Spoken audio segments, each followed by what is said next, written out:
Hello my dear master, Bhagavad Gita చదువుతానండి. మీరందరూ ధ్యానంలో కూర్చోండి మాస్టర్. మనందరూ గురువు గారు అయినటువంటి బ్రహ్మర్షి పత్రిజీ దంపతులకు నా ఆత్మ ప్రణామాలు. ఈ జూమ్ కృతజ్ఞతలు. ఈ జూమ్ లో ఉండేటువంటి ప్రతి ఒక్కరికి పేరు పేరున కృతజ్ఞతలు, ఆత్మ ప్రణామాలు మాస్టర్స్. సహయజ్ఞ ప్రజా సృష్ట్య పురోవాచ ప్రజాపతి అనేన ప్రసవిష్యద్వ మేషవోశిష్ట కామధు. కల్పారంభంలో బ్రహ్మ సకల ప్రజలను యజ్ఞ సహితంగా సృష్టించి వాళ్లతో మీరు యజ్ఞం ద్వారా పురోభివృద్ధిని పొందండి, ఇది మీరు కోరిన కోరికలను నెరవేరుస్తుంది అని చెప్పాడు. ప్రతి అంశాత్మ ఒకానొక పూర్ణాత్మ నుంచి ఉద్భవిస్తుంది. ప్రతి పూర్ణాత్మ తన స్వీయ శక్త్యానుసారం అంశాత్మలను సృష్టిస్తూ ఉంటుంది. మహాశక్తివంతమైన పూర్ణాత్మలు జీవాత్మలను వర్షంలా కూడా కురిపిస్తూ ఉండవచ్చు. చూడండి మాస్టర్స్, ప్రతి అంశాత్మ ఒకానొక పూర్ణాత్మ నుంచి ఉద్భవిస్తుంది. ప్రతి పూర్ణాత్మ తన స్వీయ శక్త్యానుసారం అంశాత్మలను సృష్టిస్తూ ఉంటుంది. మహాశక్తివంతమైన పూర్ణాత్మలు జీవాత్మలను వర్షంలా కూడా కురిపిస్తూ ఉండవచ్చు. అంశాత్మ ప్రజ అనబడుతుంది. అంశాత్మ ప్రజ అనబడుతుందంట మాస్టర్స్. పూర్ణాత్మ ప్రజాపతి అనబడుతుంది. సృష్టిలో కోట్లాను కోట్ల ప్రజాపతులు ఉన్నారు. పూర్ణాత్మలు ప్రజాపతులు అంటే పూర్ణాత్మలు ఉన్నారంట మాస్టర్స్, కోట్లాను కోట్లు. ప్రతి ప్రజాపతి కూడా ఒకానొక బ్రహ్మ, అంటే ఒకానొక సహ సృష్టికర్త. ఏ ప్రజాపతి అయినా తన కోసం సృష్టి చేయడు, లోక కళ్యాణం కోసమే సృష్టి జరిగేది. అంటే ప్రతి అంశాత్మ పుట్టుక కర్మలోంచి జరగదు. చూడండి మాస్టర్స్, పూర్ణాత్మను ప్రజాపతి అంటారంట మాస్టర్స్. ప్రజ అంటే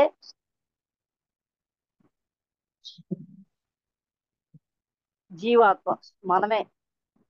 ప్రతి ప్రజాపతి కూడా ఒకానొక బ్రహ్మ, అంటే ఒకానొక సహ సృష్టికర్త. ఏ ప్రజాపతి అయినా అంటే పూర్ణాత్మ తన కోసం సృష్టి చేయడు, లోక కళ్యాణం కోసమే సృష్టి జరిగేది. అంటే ప్రతి అంశాత్మ పుట్టుక కర్మలోంచి జరగదంట మాస్టర్స్, యజ్ఞంలో నుంచి జరుగుతుంది. జీవాత్మలకు పూర్ణాత్మలు ఇచ్చే సందేశం ఏమిటి? మీరు కూడా మాలాగే యజ్ఞాలు చేసి అభివృద్ధిని పొందండి. కర్మలను చేస్తూ అభివృద్ధిని పొందకుండా ఉండవద్దు.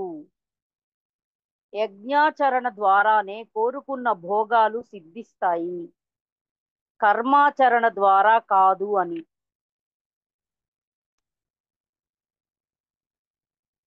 దేవాన్ భవయతానేన తే దేవా భావయంతు వః పరస్పరం భావయంతః శ్రేయః పరమాప్యదః. మీరందరూ ఈ యజ్ఞం ద్వారా దేవతలను ఉన్నతులుగా చేస్తే ఆ దేవతలు మిమ్మల్ని మరింత ఉన్నతులుగా తీర్చిదిద్దుతారు. ఈ ప్రకారంగా ఒకరినొకరు పరస్పరం మేలు చేసుకోవడం వల్ల ఉత్కృష్టమైన శ్రేయస్సును పొందుతారు. రెండు లోకాలున్నాయి, ఒకటి దేవతల లోకం, రెండు మానవుల లోకం. దేవతల లోకం దివ్య చక్షువుకే కనబడుతుంది. అయితే దివ్యలోక వాసులు మానవుల కర్మలను సదా గమనిస్తూనే ఉంటారు. మానవుల యజ్ఞ కార్యక్రమాలు దేవతలను అమితంగా సంతోషపరుస్తూ ఉంటాయి.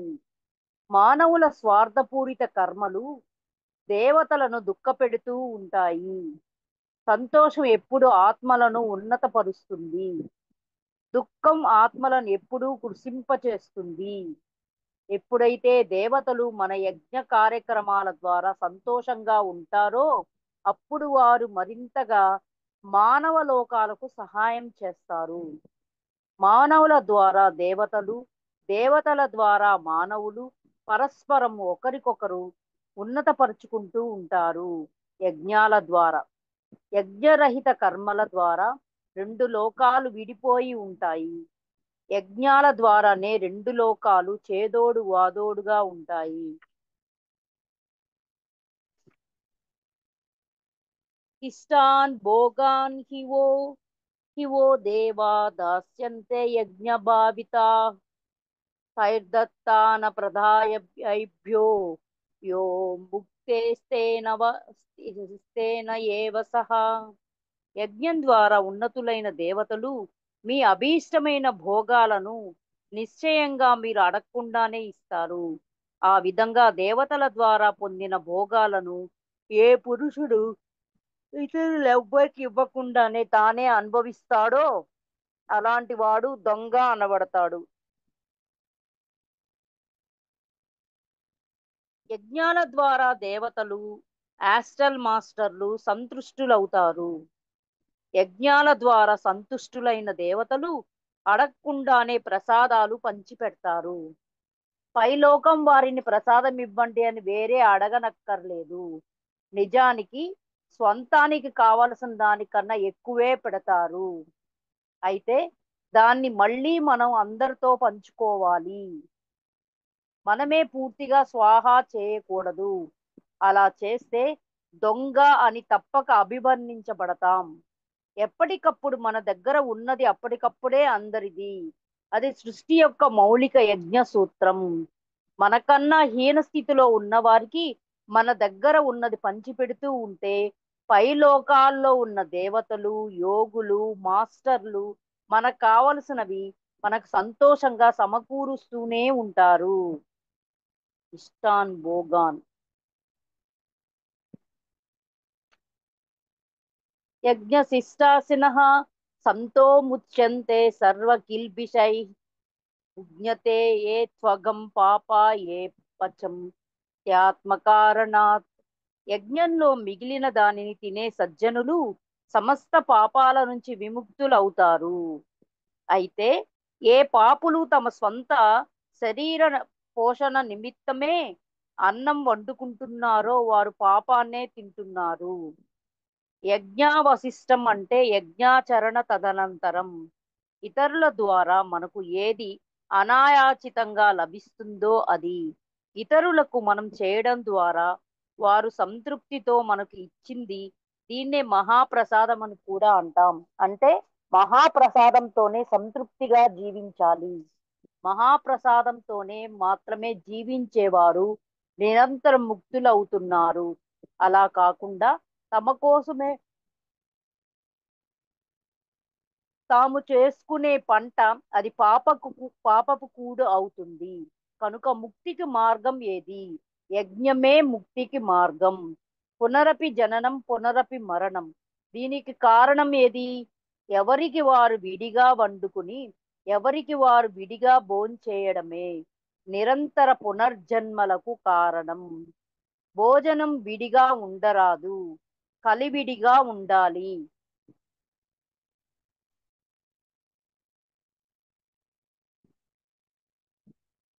అన్నాద్భవంతి భూతాని పర్జన్యాదన్న సంభవః యజ్ఞాద్భవతి పర్జన్యో యజ్ఞః కర్మ సముద్భవః. సమస్త ప్రాణులు అన్నం నుంచి పుడుతున్నాయి. అన్నోత్పత్తి వర్షం వల్ల కలుగుతోంది. వర్షం యజ్ఞం వల్ల కలుగుతుంది. యజ్ఞం సత్కర్మ ద్వారా ఉత్పన్నమవుతోంది. అన్నం అంటే ఉడికించిన బియ్యం కాదు. భౌతిక శరీరాన్ని అన్నమయ కోసం అంటాం. అంటే అణు పరమాణు సముదాయంతో కూడిన శరీరం అని అర్థం. అన్నోత్పత్తి వర్షం వల్ల అన్నప్పుడు పదార్థం అన్నది శక్తి వల్ల అని అర్థం. ఇక్కడ చెప్పబడిన వృష్టి దివ్య చక్షువుతో చూడబడిన వృష్టి అంటే ఆకాశగంగ అంటే కాస్మిక్ ఎనర్జీ అన్నమాట. విశ్వశక్తి అన్నది నిస్వార్థ కర్మ వల్లనే లభిస్తూ ఉంటుంది. నిస్వార్థ కర్మనే సత్కర్మ అని కూడా అంటాం. కనుక అన్నం అంటే ఉడికించిన బియ్యం కాదు. వృష్టి అంటే చర్మచక్షువుతో చూసే నీటి వర్షం కాదు.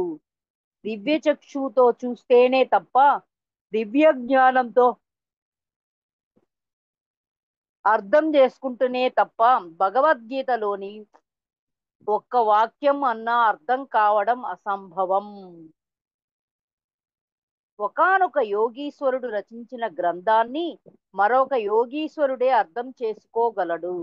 ఒకానొక సంస్కృత పండితుడు రచించిన గ్రంథాన్ని మరొక సంస్కృత పండితుడే అర్థం చేసుకోగలడు.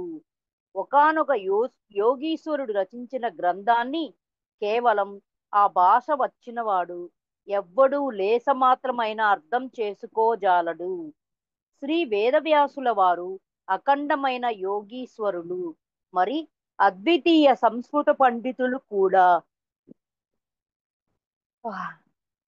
వారి గ్రంథాలను మనం వారి భావనలలో ఉన్నట్లు అవగాహన చేసుకోవాలంటే వారి అంత కాకపోయినా వారికన్నా కొంచెం తక్కువ అయినా జ్ఞానయోగ సాధన అన్నది చేసి తీరవలసిందే.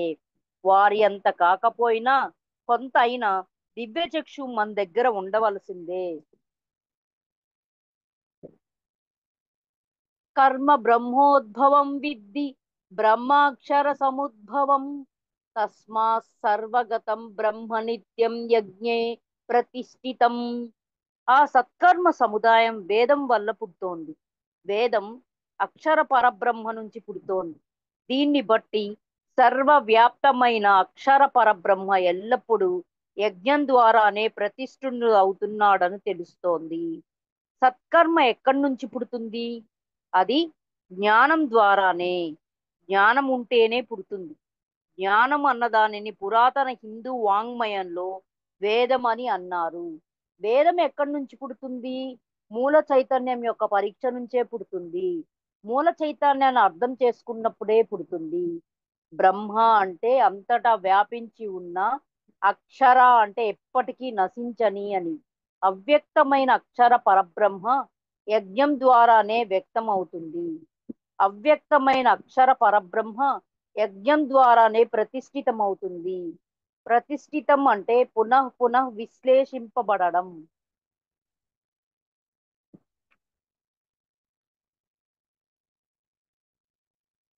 ఏవం ప్రవర్తితం చక్రం నానువర్తతీయయః అఘాయురింద్రియారామో మోఘం పార్థ సజ్జవతి. అర్జున, ఈ లోకంలో ఈ విధమైన సృష్టి చక్రానికి అనుగుణంగా ఎవడు నడవడో అతడు ఇంద్రియాలకు లోనై పాపపు జీవితాన్ని గడుపుతూ వ్యర్థంగా జీవిస్తున్నాడు.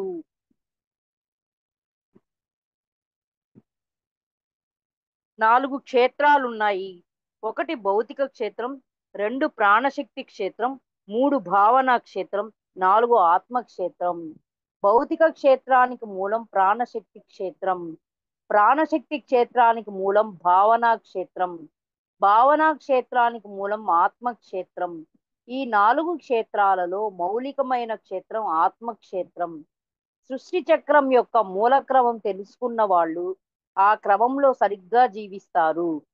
పుణ్యచరితులై అర్ధపు జీవితాన్ని గడుపుతారు. ఈ సృష్టి క్రమం తెలియని వారు ఇంద్రియాలకు వసలవుతున్నారు. ఇంద్రియాలకు వసులై పాపపు జీవితం గడుపుతున్నారు. పాపచరితులై వ్యర్థంగా కాలం గడుపుతున్నారు.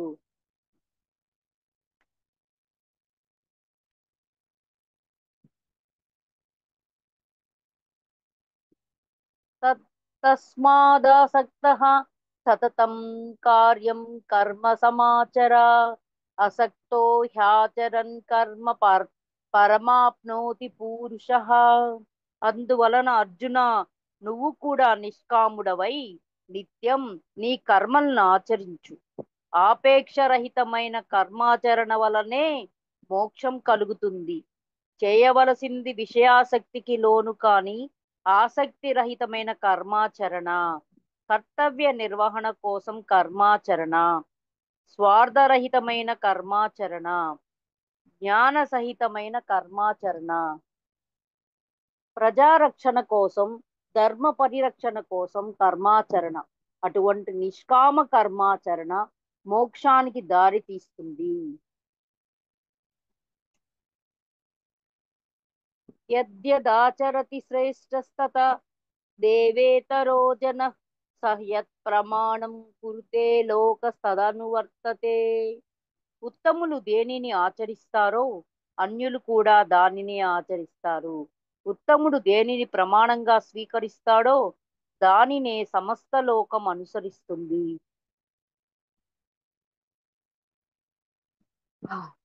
ఉత్తములు మార్గం చూపేవారు, అన్యులు అనుత్తములు ఉత్తములు చూపే మార్గంలో నడిచేవారు. ఉత్తములు దేనికి ప్రాధాన్యతనిస్తారో సమస్త లోకం దానికే ప్రాధాన్యతనిస్తుంది. ఉత్తములు దేనిని ప్రమాణంగా స్వీకరిస్తారో లోకమంతా దానినే ప్రమాణంగా స్వీకరిస్తుంది. మానవుడు ప్రధానంగా అనుకరణశీలి. ప్రజలు నాయకులను, శిష్యులు గురువులను, పిల్లలు పెద్దలను అనుసరిస్తూ ఉంటారు. శ్రేష్ఠులైన వారు చేస్తున్నారు కనుక అది సరి అయినది అయి ఉంటుంది అని దానిని ఆచరణకు స్వీకరిస్తారు.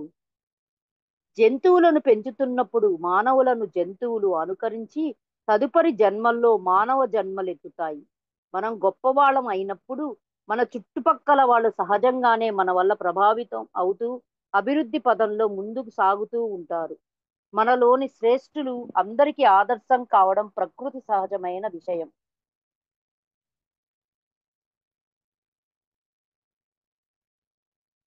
నమే పార్థాస్తి కర్తవ్యం త్రిషు లోకేషు కించన నానవాప్తం వ్యాప్తవ్యం వర్త ఏవ చ కర్మణి.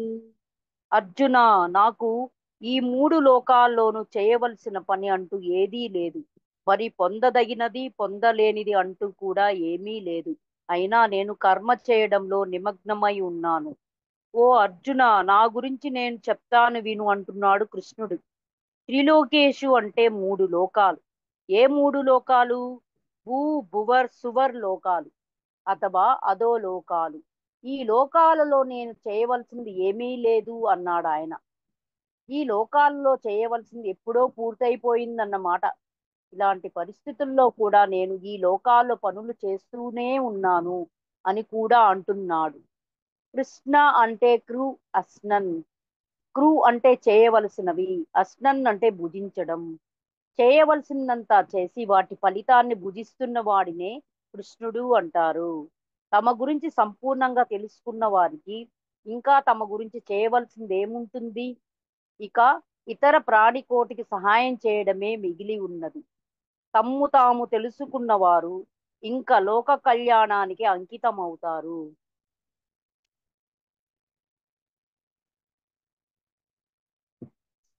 యది హ్యహం నా వర్తేయం జాతు కర్మణ్యతంత్రిదః మమ వర్తానువర్తంతే మనుష్యాః పార్థ సర్వసః. అర్జున, ఒకవేళ నేను ఎప్పుడైనా జాగరూకుడనై కర్మలలో ప్రవర్తించకపోతే మానవులు అన్ని విధాలా నా యొక్క మార్గాన్ని అనుసరిస్తారు. ఇంకా కృష్ణుడు అంటున్నాడు, నేను అజారూకుడినైతే అందరూ అజాగ్రత్తలోనే పడిపోతారు. కానీ నేను ఎప్పుడు జాగ్రత్తతోనే ప్రవర్తించాను. నేనెప్పుడు సరిగ్గానే వ్యవహరించాను. ఎంచేతనంటే ఇతరులు నన్ను గురువుగా స్వీకరించారు కనుక, ఇతరులకు గురువుగా ఉండడానికి నేను ఇష్టపడ్డాను కనుక. గురువు అన్న బాధ్యత తీసుకున్నప్పుడు సరిగ్గా ఉండాలి. తనకు నచ్చినట్లుగానే చేసే విధం ఉన్నప్పుడు గురువు బాధ్యత స్వీకరించకూడదు. తనకు నచ్చినట్లుగానే చేసే విధం ఉన్నప్పుడు గురువు బాధ్యత స్వీకరించకూడదు. ఉత్తములు అజాగ్రత్తగా ఉంటే లోకమంతా అజాగ్రత్తలో పడిపోతుంది. అలా జరిగితే దానికి కారణం ఆ ఉత్తములే అవుతారు. లోకం అజాగ్రత్తలో పడినప్పుడు ఆ గురువు ఉత్తముడు కాదన్నమాట. కనుక ఉత్తములు అత్యంత జాగరూకులుగా ఉండాలి. అత్యంత జాగరూకులుగా ఉన్నప్పుడే వారు ఉత్తములవుతారు. ధ్యాన యోగులు, ఆత్మజ్ఞాన పరాయణులు చేసే కర్మలు అందరికీ ఆదర్శప్రాయంగా ఉండాలి. అందరూ సులభంగా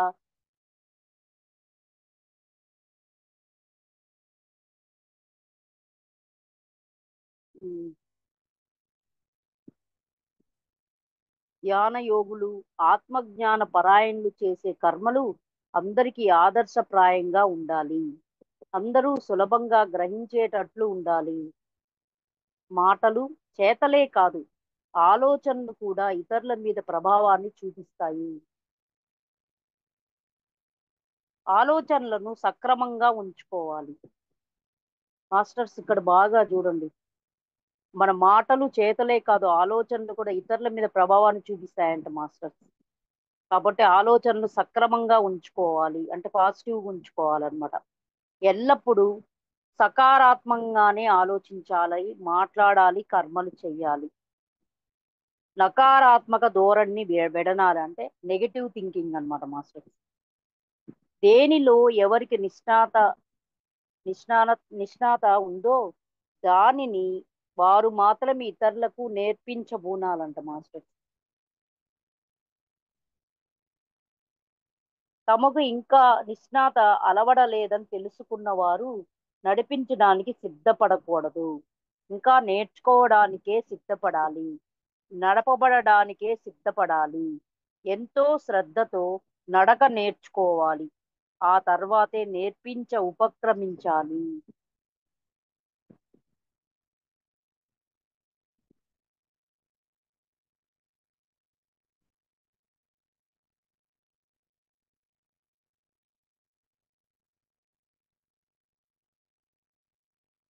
మళ్ళీ ఇంకోసారి చదవనా మాస్టర్? చాలా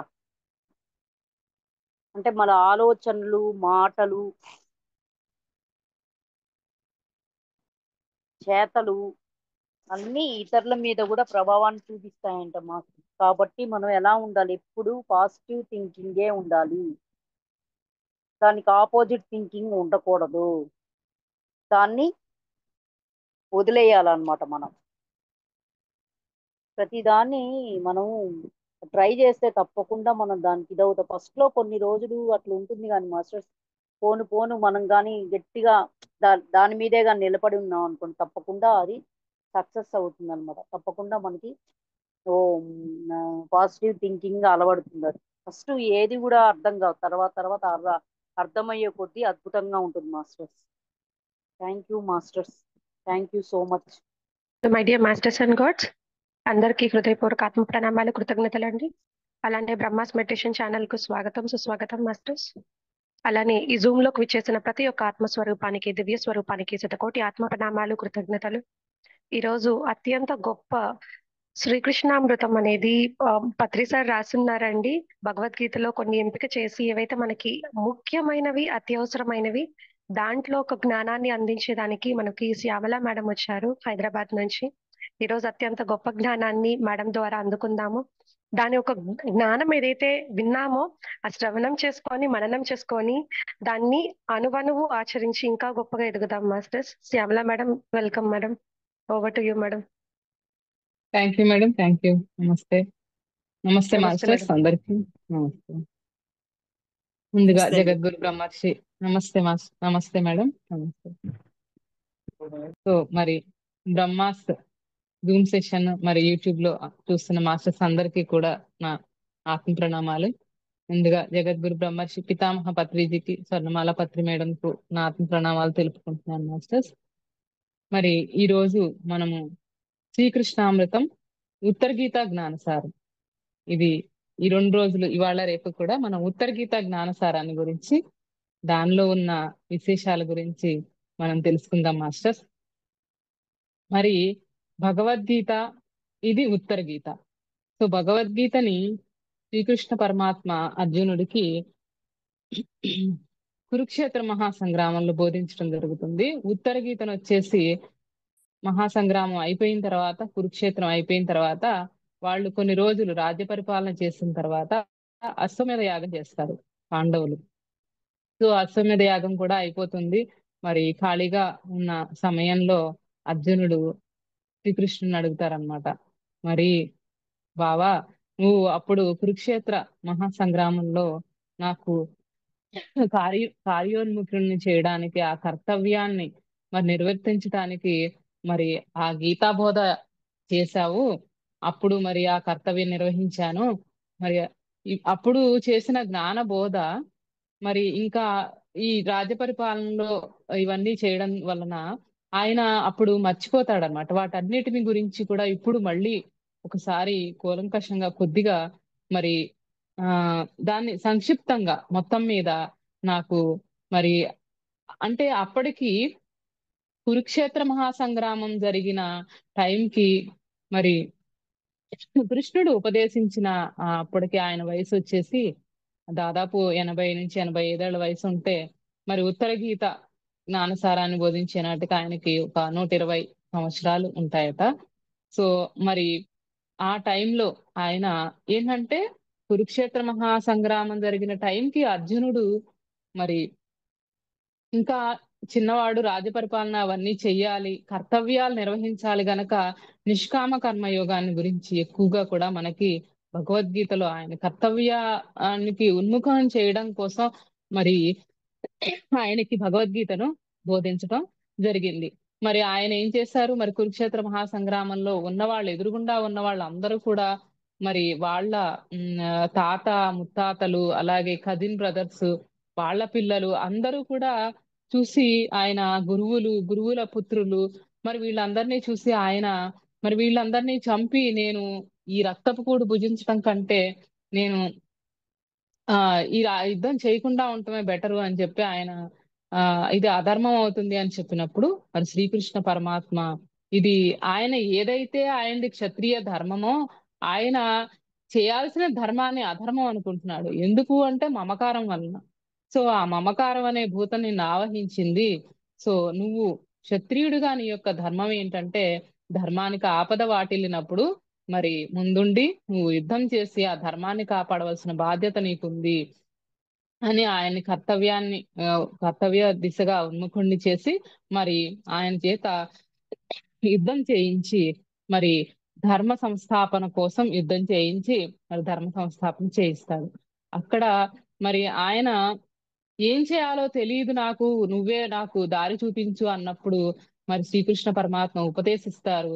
మరి ఆ ఉపదేశించిన జ్ఞానాన్ని ఆయన అర్థం చేసుకుని మరి కరిష్యే వచనం తవ అంటే నువ్వేం చెప్తే నేను అది చేస్తాను, మరి నువ్వు నాకు ముందుండి నడిపించు అని చెప్పి ఆయన మరి విన్నదాన్ని అర్థం చేసుకొని దాన్ని మరి శ్రీకృష్ణుణ్ణి చక్కగా రథసారథిగా పెట్టుకుని మరి ఆయన మరి ధర్మయుద్ధం చేయడం జరుగుతుంది అన్నమాట. సో అది అప్పుడు కురుక్షేత్ర మహాసంగ్రామంలో. సో ఈ వేదవ్యాసుల వారు మనకి మరి మహాభారతాన్ని పంచమ వేదం అని అంటారు. ఎందుకంటే మనకి మహాభారతంలో మహాకావ్యంలో మరి ఆధ్యాత్మికతకి అద్దం పట్టేలాగా వేదవ్యాసుల వారు అన్ని రకాల ఆత్మస్థాయిలు ఉన్న వాళ్ళని కూడా మనకి అక్కడ అన్ని రకాల జీవితాలని కూడా అక్కడ మనకి చూపించారు. శైశవాత్మల నుంచి మరి ఆ ఉన్న ఆత్మలన్నీ కూడా తమో గుణంలో ఉన్న ఆత్మలు, రజోగుణంలో ఉన్న ఆత్మలు, అలాగే మరి సాత్విక గుణం, శుద్ధ సాత్వికంలో, అలాగే పరమాత్మ స్థాయి వరకు ఉన్న ఆత్మలన్నిటి గురించి కూడా మనకి మరి భగవద్గీతలో మనకి వేదవ్యాసుల వారు మహాభారతంలో చెప్పడం జరిగింది. సో అలాగే మరి అట్లాగే మరి మహాభారతంతో పాటుగా మరి అంత పంచమ వేదము అనేది మనకి దాంట్లో ఎందుకు వచ్చిందంటే మహాభారతంతో పాటు అందులో మనకి భగవద్గీత మెయిన్ శ్రీకృష్ణ పరమాత్మ అవతార ముఖ్య ఉద్దేశంగా మరి అర్జునుణ్ణి మరి సెలెక్ట్ చేసుకొని అర్జునుడు ఒక చక్కటి మరి జిజ్ఞాసి ముముక్షు రూపంలో ఆయన్ని తీసుకొని ఒక చక్కటి శిష్యుల్లాగా ఒక మిత్రుల్లాగా ఆయన మరి భగవద్గీతని మరి మానవాళికి అందరికీ కూడా బోధించడం జరిగింది. సో మరి ఈ భగవద్గీతలో మరి ఏ విధంగా మరి కర్తవ్యాచరణ చెయ్యాలి నిష్కామ కర్మ యోగంలో ఉండి, అలాగే జ్ఞాన సముపార్జన యొక్క మరి ఆవశ్యకతను గురించి అన్నిటి గురించి కూడా భగవద్గీతలో చెప్పడం జరిగింది మనకి. సో మరి యుద్ధం అయిపోయిన తర్వాత మరి అనేక సంవత్సరాల తర్వాత ప్రశాంత సమయంలో అర్జునుడు అప్పటికి మరి సంసార బంధాలన్నిటినీ కూడా ఇప్పుడు వదిలించుకోవాలి. అప్పుడేమో మరి నెరవేర్చాల్సిన టైంలో కర్తవ్యాన్ని నెరవేర్చాలి. మరి ఇప్పుడు మళ్ళీ వాటిని పట్టుకుని ఉండాల్సిన వయసు కాదు ఇది. సో ఇప్పుడు వాటిని అన్నిటిని కూడా ఆయనకి వదిలించుకోవాల్సిన వయసు. సో కరెక్ట్ గా టైంలోనే మరి ఆయనకి మరి ఆ యోగ ఆయన ఏం చెప్తారు మరి ఆ కురుక్షేత్రంలో జరిగిన మరి భగవద్గీతలో ఆయన బోధించినప్పుడు ఆయనకి మరి తస్మాత్ యోగి భవ అర్జున అని చెప్తారు. సో మరి తపస్విభ్యోధికో యోగి జ్ఞానిభ్యోపి మతోధికః కర్మిభ్యశ్చాధికో యోగి తస్మాత్ యోగి భవ అర్జున అని చెప్తారు. మరి తపస్సు చేసే వాళ్ళకంటే, మరి అలాగే శాస్త్ర జ్ఞానం ఉన్న వాళ్ళకంటే, మరి కర్మలను ఆచరించే వాళ్ళకంటే కూడా మరి ఒకానొక యోగి అధికుడు గనక నువ్వు యోగివిక ఆత్మజ్ఞానివిక మరి అని ఆయనకు ఉపదేశం చేస్తారనమాట. ఆయనకి ఇప్పుడు మరి అవన్నీ కూడా గుర్తొచ్చి ఇంకా మరి నేను ఆత్మ జ్ఞానాన్ని ఆ అనుభవాన్ని పొందాలి అంటే మరి నేను ఏం చేయాలి అని చెప్పి మరి శ్రీకృష్ణ పరమాత్మని జిజ్ఞాసతో అడగటం జరుగుతుంది. అప్పుడు మరి శ్రీకృష్ణ పరమాత్మ మరి ఉత్తర గీతలో మరి ఆయన మొత్తం భగవద్గీత అంతా కర్మయోగానికి నిష్కామ కర్మయోగానికి వాటి గురించి చెప్తే మరి ఉత్తర గీత అంతా కూడా మనకి ధ్యానం గురించి సమాధి యోగాన్ని గురించి ఏ ధ్యానం చేస్తే కరెక్ట్ గా ఎలాంటి ధ్యానం చేస్తే మరి మనకి ఆత్మానుభవాన్ని ఆ జీవాత్మ పరమాత్మల యొక్క ఏకత్వాన్ని మనం మరి పొందగలుగుతాము అనుభవాన్ని పొందగలుగుతాము అన్న విషయాన్ని గురించి మనకి శ్రీకృష్ణ పరమాత్మ మరి ఇందులో చక్కగా చెప్పడం జరిగింది అనమాట. సో అందుకే మనకి బ్రహ్మర్షి పితామహ పత్రిజీ గారు మరి సంకలనం చేయించారనమాట ఈ బుక్ ని. మరి శ్రీకృష్ణామృతం ఉత్తర గీతా జ్ఞాన సారాన్ని మరి పోతల పాపారావు గారు ఆదిత్య కుమారి గారు వీళ్ళ సంకలనం చేయించి మరి ఉత్తర గీతలో మరి దాదాపు 223 శ్లోకాలు అంటే అందులో నుంచి కొన్ని శ్లోకాలని ఇంపార్టెంట్ వాటిని తీసుకొని మరి వాటిని సంకలనం చేయడం జరిగిందనమాట. సో మరి ఎందుకు అంటే మరి మనకి తెలుసు హింసా చోడో హంసా పకడో అనేది మనది main pyramid spiritual societies moment యొక్క మొదటి మన నినాదం అనమాట, హింసా చోడో హంసా పకడో. సో అలాగే మరి ఎంతో కోట్ల విలువ చేసే ఒక చక్కటి శ్లోకం మన అందరికీ తెలుసు, పిరమిడ్ మాస్టర్స్ అందరికీ ప్రతి ఒక్కళ్ళకి తెలిసి ఇది పూజా కోటి సమం స్తోత్రం, అలాగే స్తోత్ర కోటి సమో జప, జపకోటి సమో ధ్యానం, ధ్యాన కోటి సమోలయ. సో ఇది కూడా మరి ఉత్తర గీత జ్ఞానసారం నుంచే మరి ఉత్తర గీతలో నుంచే తీసుకోవడం జరిగింది ఈ శ్లోకాన్ని. మరి అట్లాగే శ్వాస యొక్క మరి ఆ యొక్క రహస్యము మరి ఆత్మ జ్ఞానంలో ఏ విధంగా ఉపయోగపడుతుంది, మరి అలాగే మరి ఇంకా మిగతా చాలా చాలా విషయాలన్నమాట. పరమాత్మ జీవాత్మల ఏకత్వాన్ని ఏ విధంగా మరి ఒక యోగి దాని అనుభవాన్ని పొందుతారు, మరి వీటన్నిటి గురించి కూడా మనకి ఈ యొక్క ఉత్తర గీతలో ఇవ్వడం జరిగిందనమాట. సో మరి మరి ఉత్తర గీత ప్రాముఖ్యాన్ని గురించి మనం తెలుసుకున్నాం కదా మాస్టర్స్. ఇది అశ్వమేధ పర్వంలో జరిగిందన దానిలో మనకి 4 అధ్యాయాలుగా చెప్పడం జరిగిందనమాట. సో ఈ 4 అధ్యాయాల్లో మొదటి అధ్యాయం ఏంటంటే బ్రహ్మ ప్రతిపాదక యోగం, రెండవది వచ్చి బ్రహ్మ సందర్శన యోగం, మూడవ అధ్యాయం వచ్చి తురియ జ్ఞాన యోగము, చివరిది మరి గీతాసార యోగము అనేది ఇవి 4 అధ్యాయాలుగా మనకి ఉత్తర గీతలో మనకి చెప్పడం జరిగింది అనమాట.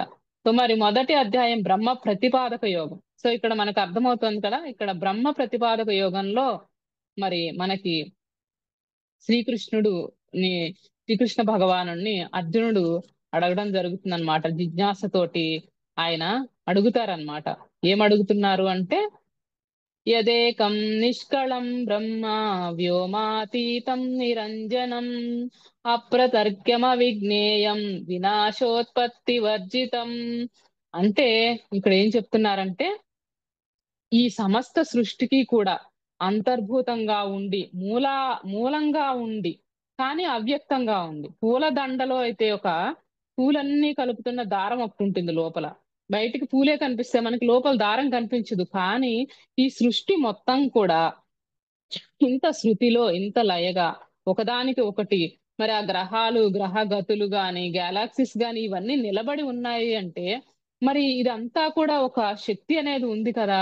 సో అది మనకి భౌతికంగా కంటికి కనిపించదు, వ్యక్తంగా మనకి కనిపించదు, కానీ అవ్యక్తంగా ఏదైతే వీటిని అన్నిటిని నిరూపించే ఒక శక్తి అనేది ఉందో, ఈ సమస్త సృష్టికి కూడా ఆధారభూతమైంది ఏదైతే ఉందో చైతన్యం, మరి అదే పరబ్రహ్మం, అది బ్రహ్మ పదార్థం అన్నమాట.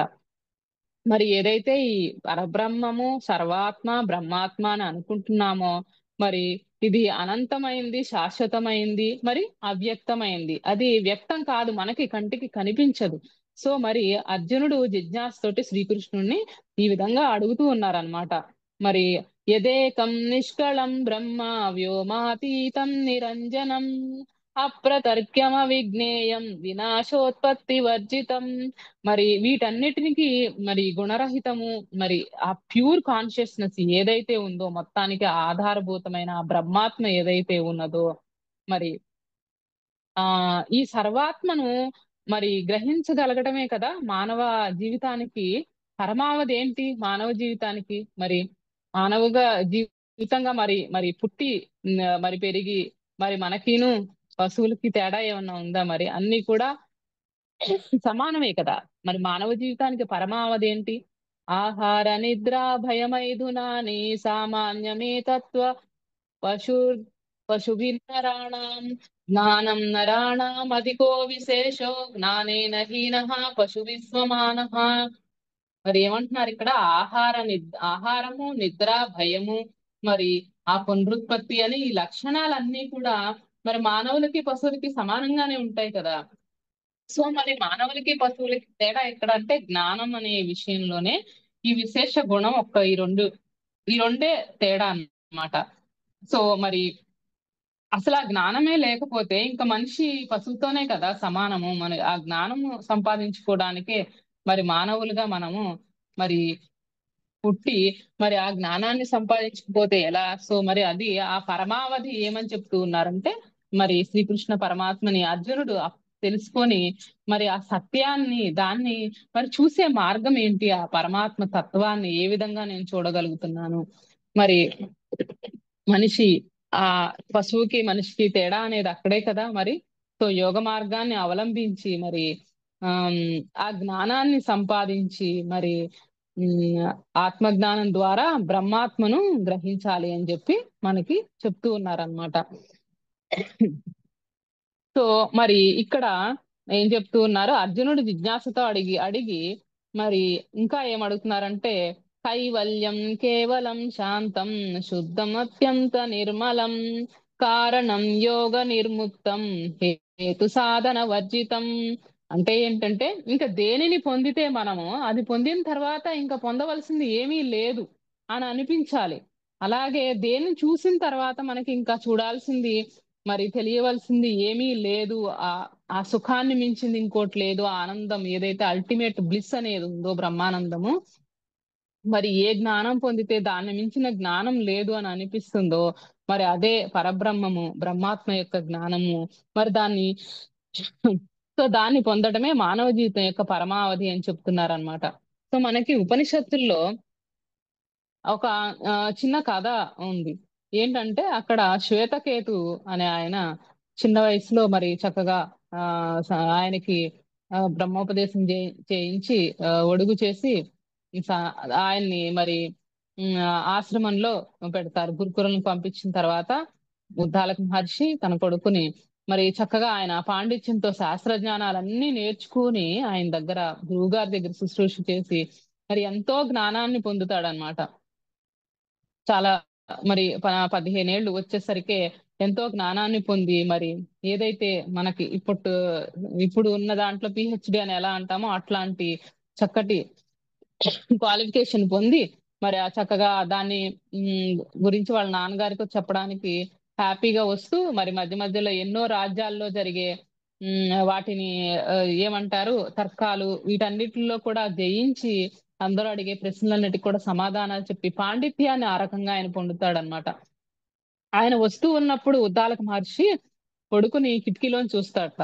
చూసినప్పుడు అతను మంచి నాలెడ్జ్ తోటి ఓవర్లోడ్ అయిపోయి అంతా కొంచెం ఒక అహంకారంతో ఎలా ఉంటారో అలా ఉన్నట్టుగా కనిపిస్తాడట కొడుకు. మరి అతను రాగానే, నాన్నగారు నేను ఇవన్నీ మరి అంతే కదా మరి చిన్న వయసులో ఎంత జ్ఞానాన్ని సంపాదించి వచ్చారు అంటే పొగడతలే కదా మరి ఆశించేది. ఆయన కూడా అలాగే తండ్రి గారు మెచ్చుకుంటారు అనుకుంటే తండ్రి గారు ఒక క్వశ్చన్ అడుగుతారంట, నువ్వు ఏది పొందితే ఇంకా జ్ఞానం ఇంకా పొందాల్సిన అవసరం లేదు, మరి అలాంటి జ్ఞానాన్ని పొందావా అని చెప్పాడు. ఏది శాశ్వతమైందో మరి ఆ సత్యాన్ని తెలుసుకున్నావా అంటే అలాంటిది కూడా ఒకటి ఉంటుందా? ఏది పొందితే అది ఇంకా దాన్ని మించింది పొందాలని అనిపించకపోదు, ఏది ఆనందం పొందితే అది ఇంకా దాన్ని మించి ఆనందాన్ని మరి అక్కర్లేదు అనిపించిందో అలాంటి జ్ఞానం, అలాంటి బ్లిస్ఫుల్ స్టేట్ ని పొందావా అంటే నాకు గురువుగారు ఏం చెప్పలేదు. అంటే మరి నువ్వు గురువు గారిని అడిగావా అంటే నేను అడగలేదు, నాకు తెలియదు అంటాడు. సో నువ్వు వెళ్ళి గురువు గారిని దాని గురించి అది తెలుసుకొని రా అని చెప్పి అన్నప్పుడు గురువు గారి దగ్గరికి వెళ్తాడు అనమాట. ఆయన వెళ్ళినప్పుడు గురువు గారు ఆయన్ని గురువు గారిని అడుగుతాడు. గురువు గారు, నాకు మరి అలాంటి జ్ఞానాన్ని మీరు ఎప్పుడు ఎందుకు బోధించలేదు అంటే, నువ్వు ఎప్పుడు అడగలేదు కదా అందుకే నేను చెప్పలేదు అంటాడు. సో ఇక్కడ ఈ ఆత్మ జ్ఞానం గురించి ఈ ప్రశ్నలన్నిటినీ కూడా ఒక ముముక్షువు ఎవరైతే ఉన్నారో మరి ఇప్పుడు ఆయన ఎంతో ఇంట్రెస్ట్ గా అర్జునుడు మళ్ళీ అడుగుతున్నాడు కనుకనే మళ్ళీ కృష్ణుడు మరి చక్కగా చెప్పడం జరుగుతోంది. మరి అర్జునుడిని ఉద్దేశించి చెప్తూ మానవాళ్ళన్నిటికీ కూడా అందరికీ కూడా మరి ఉపదేశం అనేది ఆయన చేస్తూ ఉన్నారనమాట. ఇలా ఆత్మజ్ఞానం, ఈ బ్రహ్మాత్మ దర్శించాలంటే మరి ఏం చేయాలి, ఎలా ఉమ్, మరి ఎలా దర్శనం అవుతుంది అనే దానికి చెప్తూ ఉన్నారనమాట. అలాగే మరి ఈ బ్రహ్మ ప్రతిపాదక యోగంలో మరి ఈ బ్రహ్మ ప్రతిపాదకం అంటే ఏంటంటే దాని బ్రహ్మ గురించి మనకి వర్ణిస్తూ ఉన్నారనమాట. సో ఈ బ్రహ్మ ప్రతిపాదక యోగంలో మరి అర్జునుడు ఇలా అడగడము, మరి ఆ సర్వాత్మ తత్వం గురించి ఈయన బోధించారు కదా, ఇలా చెప్తూ ఉన్నారు. మరి అలాగే మరి ఏ జ్ఞానం చేత మరి వెంటనే ముక్తి కలుగుతుందో మరి అది జ్ఞానం ఎలా ఉంటుంది అని చెప్తున్నారంటే, హృదయాంబుజ మధ్యస్థం జ్ఞాన జ్ఞేయ స్వరూపకం తక్షణాదేవముచ్చేత్ యజ్ఞానాత్ బ్రూహి కేశవ అని చెప్తున్నారు. అంటే ఏంటంటే ఇది మన ఆ పొందిన ఆ జ్ఞానం ఎలా ఉంటుందంటే నాద బిందు కళలకు, చావు పుట్టుకలకు, బంధ మోక్షాలకు అతీతమైంది అని చెప్తున్నారు అనమాట. సో మరి ఈ బంధ మోక్షాలకు అతీతమైంది. అష్టావక్రుల వారు కూడా జనకుడిని అష్టావక్ర గీతలో జనకుడికి ఇదే చెప్తాడు. సో బంధము మోక్షము, బంధము అనుకుంటేనే కదా మోక్షము అనేది కావాలనిపిస్తుంది. సో ఇక్కడ ఈ యోగికి ఎలా ఉంటుందంటే ఈ ఆ పరమాత్మ దర్శనం చేసుకుని బ్రహ్మాత్మను పొందిన తర్వాత ఏది కూడా ఆ ద్వంద్వాలు ఏదైతే ఉన్నాయో ద్వంద్వరహితంగా అయిపోతారనమాట. ఆకలి దప్పులు, ఆ చావు పుట్టుకలు, అలాగే మరి శీతోష్ణ సుఖ దుఃఖాలు, వీటన్నిటికీ ద్వంద్వాలు. మనకన్నీ కూడా సుఖ దుఃఖాల్లో మనకు సుఖం కావాలి, దుఃఖం వద్దు. మరి అట్లా ప్రతిదానికి కూడా మనకి సంతోషం కావాలి, దుఃఖం వద్దు. సో ప్రతిదీ కూడా రెండిట్లో మనం ఒకదాన్ని కోరుకుంటాం, రెండోది వద్దంటాం. సో కానీ ఇక్కడ యోగి ఎట్లా ఉంటాడంటే రెండిటికి అతీతంగా అయిపోతాడు అనమాట. చావు పుట్టుకలకు, బంధ మోక్షాలకు, మరి ఇక్కడ నాద బిందు కళలకు. అంటే ఇక్కడ నాద బిందు కళలు అంటే ఏంటంటే మనకి ఇక్కడ కళ అంటే మరి ఫిజికల్ ఫాము, అలాగే మరి బిందువు అంటే ఏదంటే మనం నాదము అంటే ఈ అనాహత చక్రం నుంచి మనకి ఏదైతే మెడిటేషన్ లో కూర్చున్నప్పుడు ఓంకారము ఇవన్నీ నాదం వినిపిస్తూ ఉంటుంది కదా.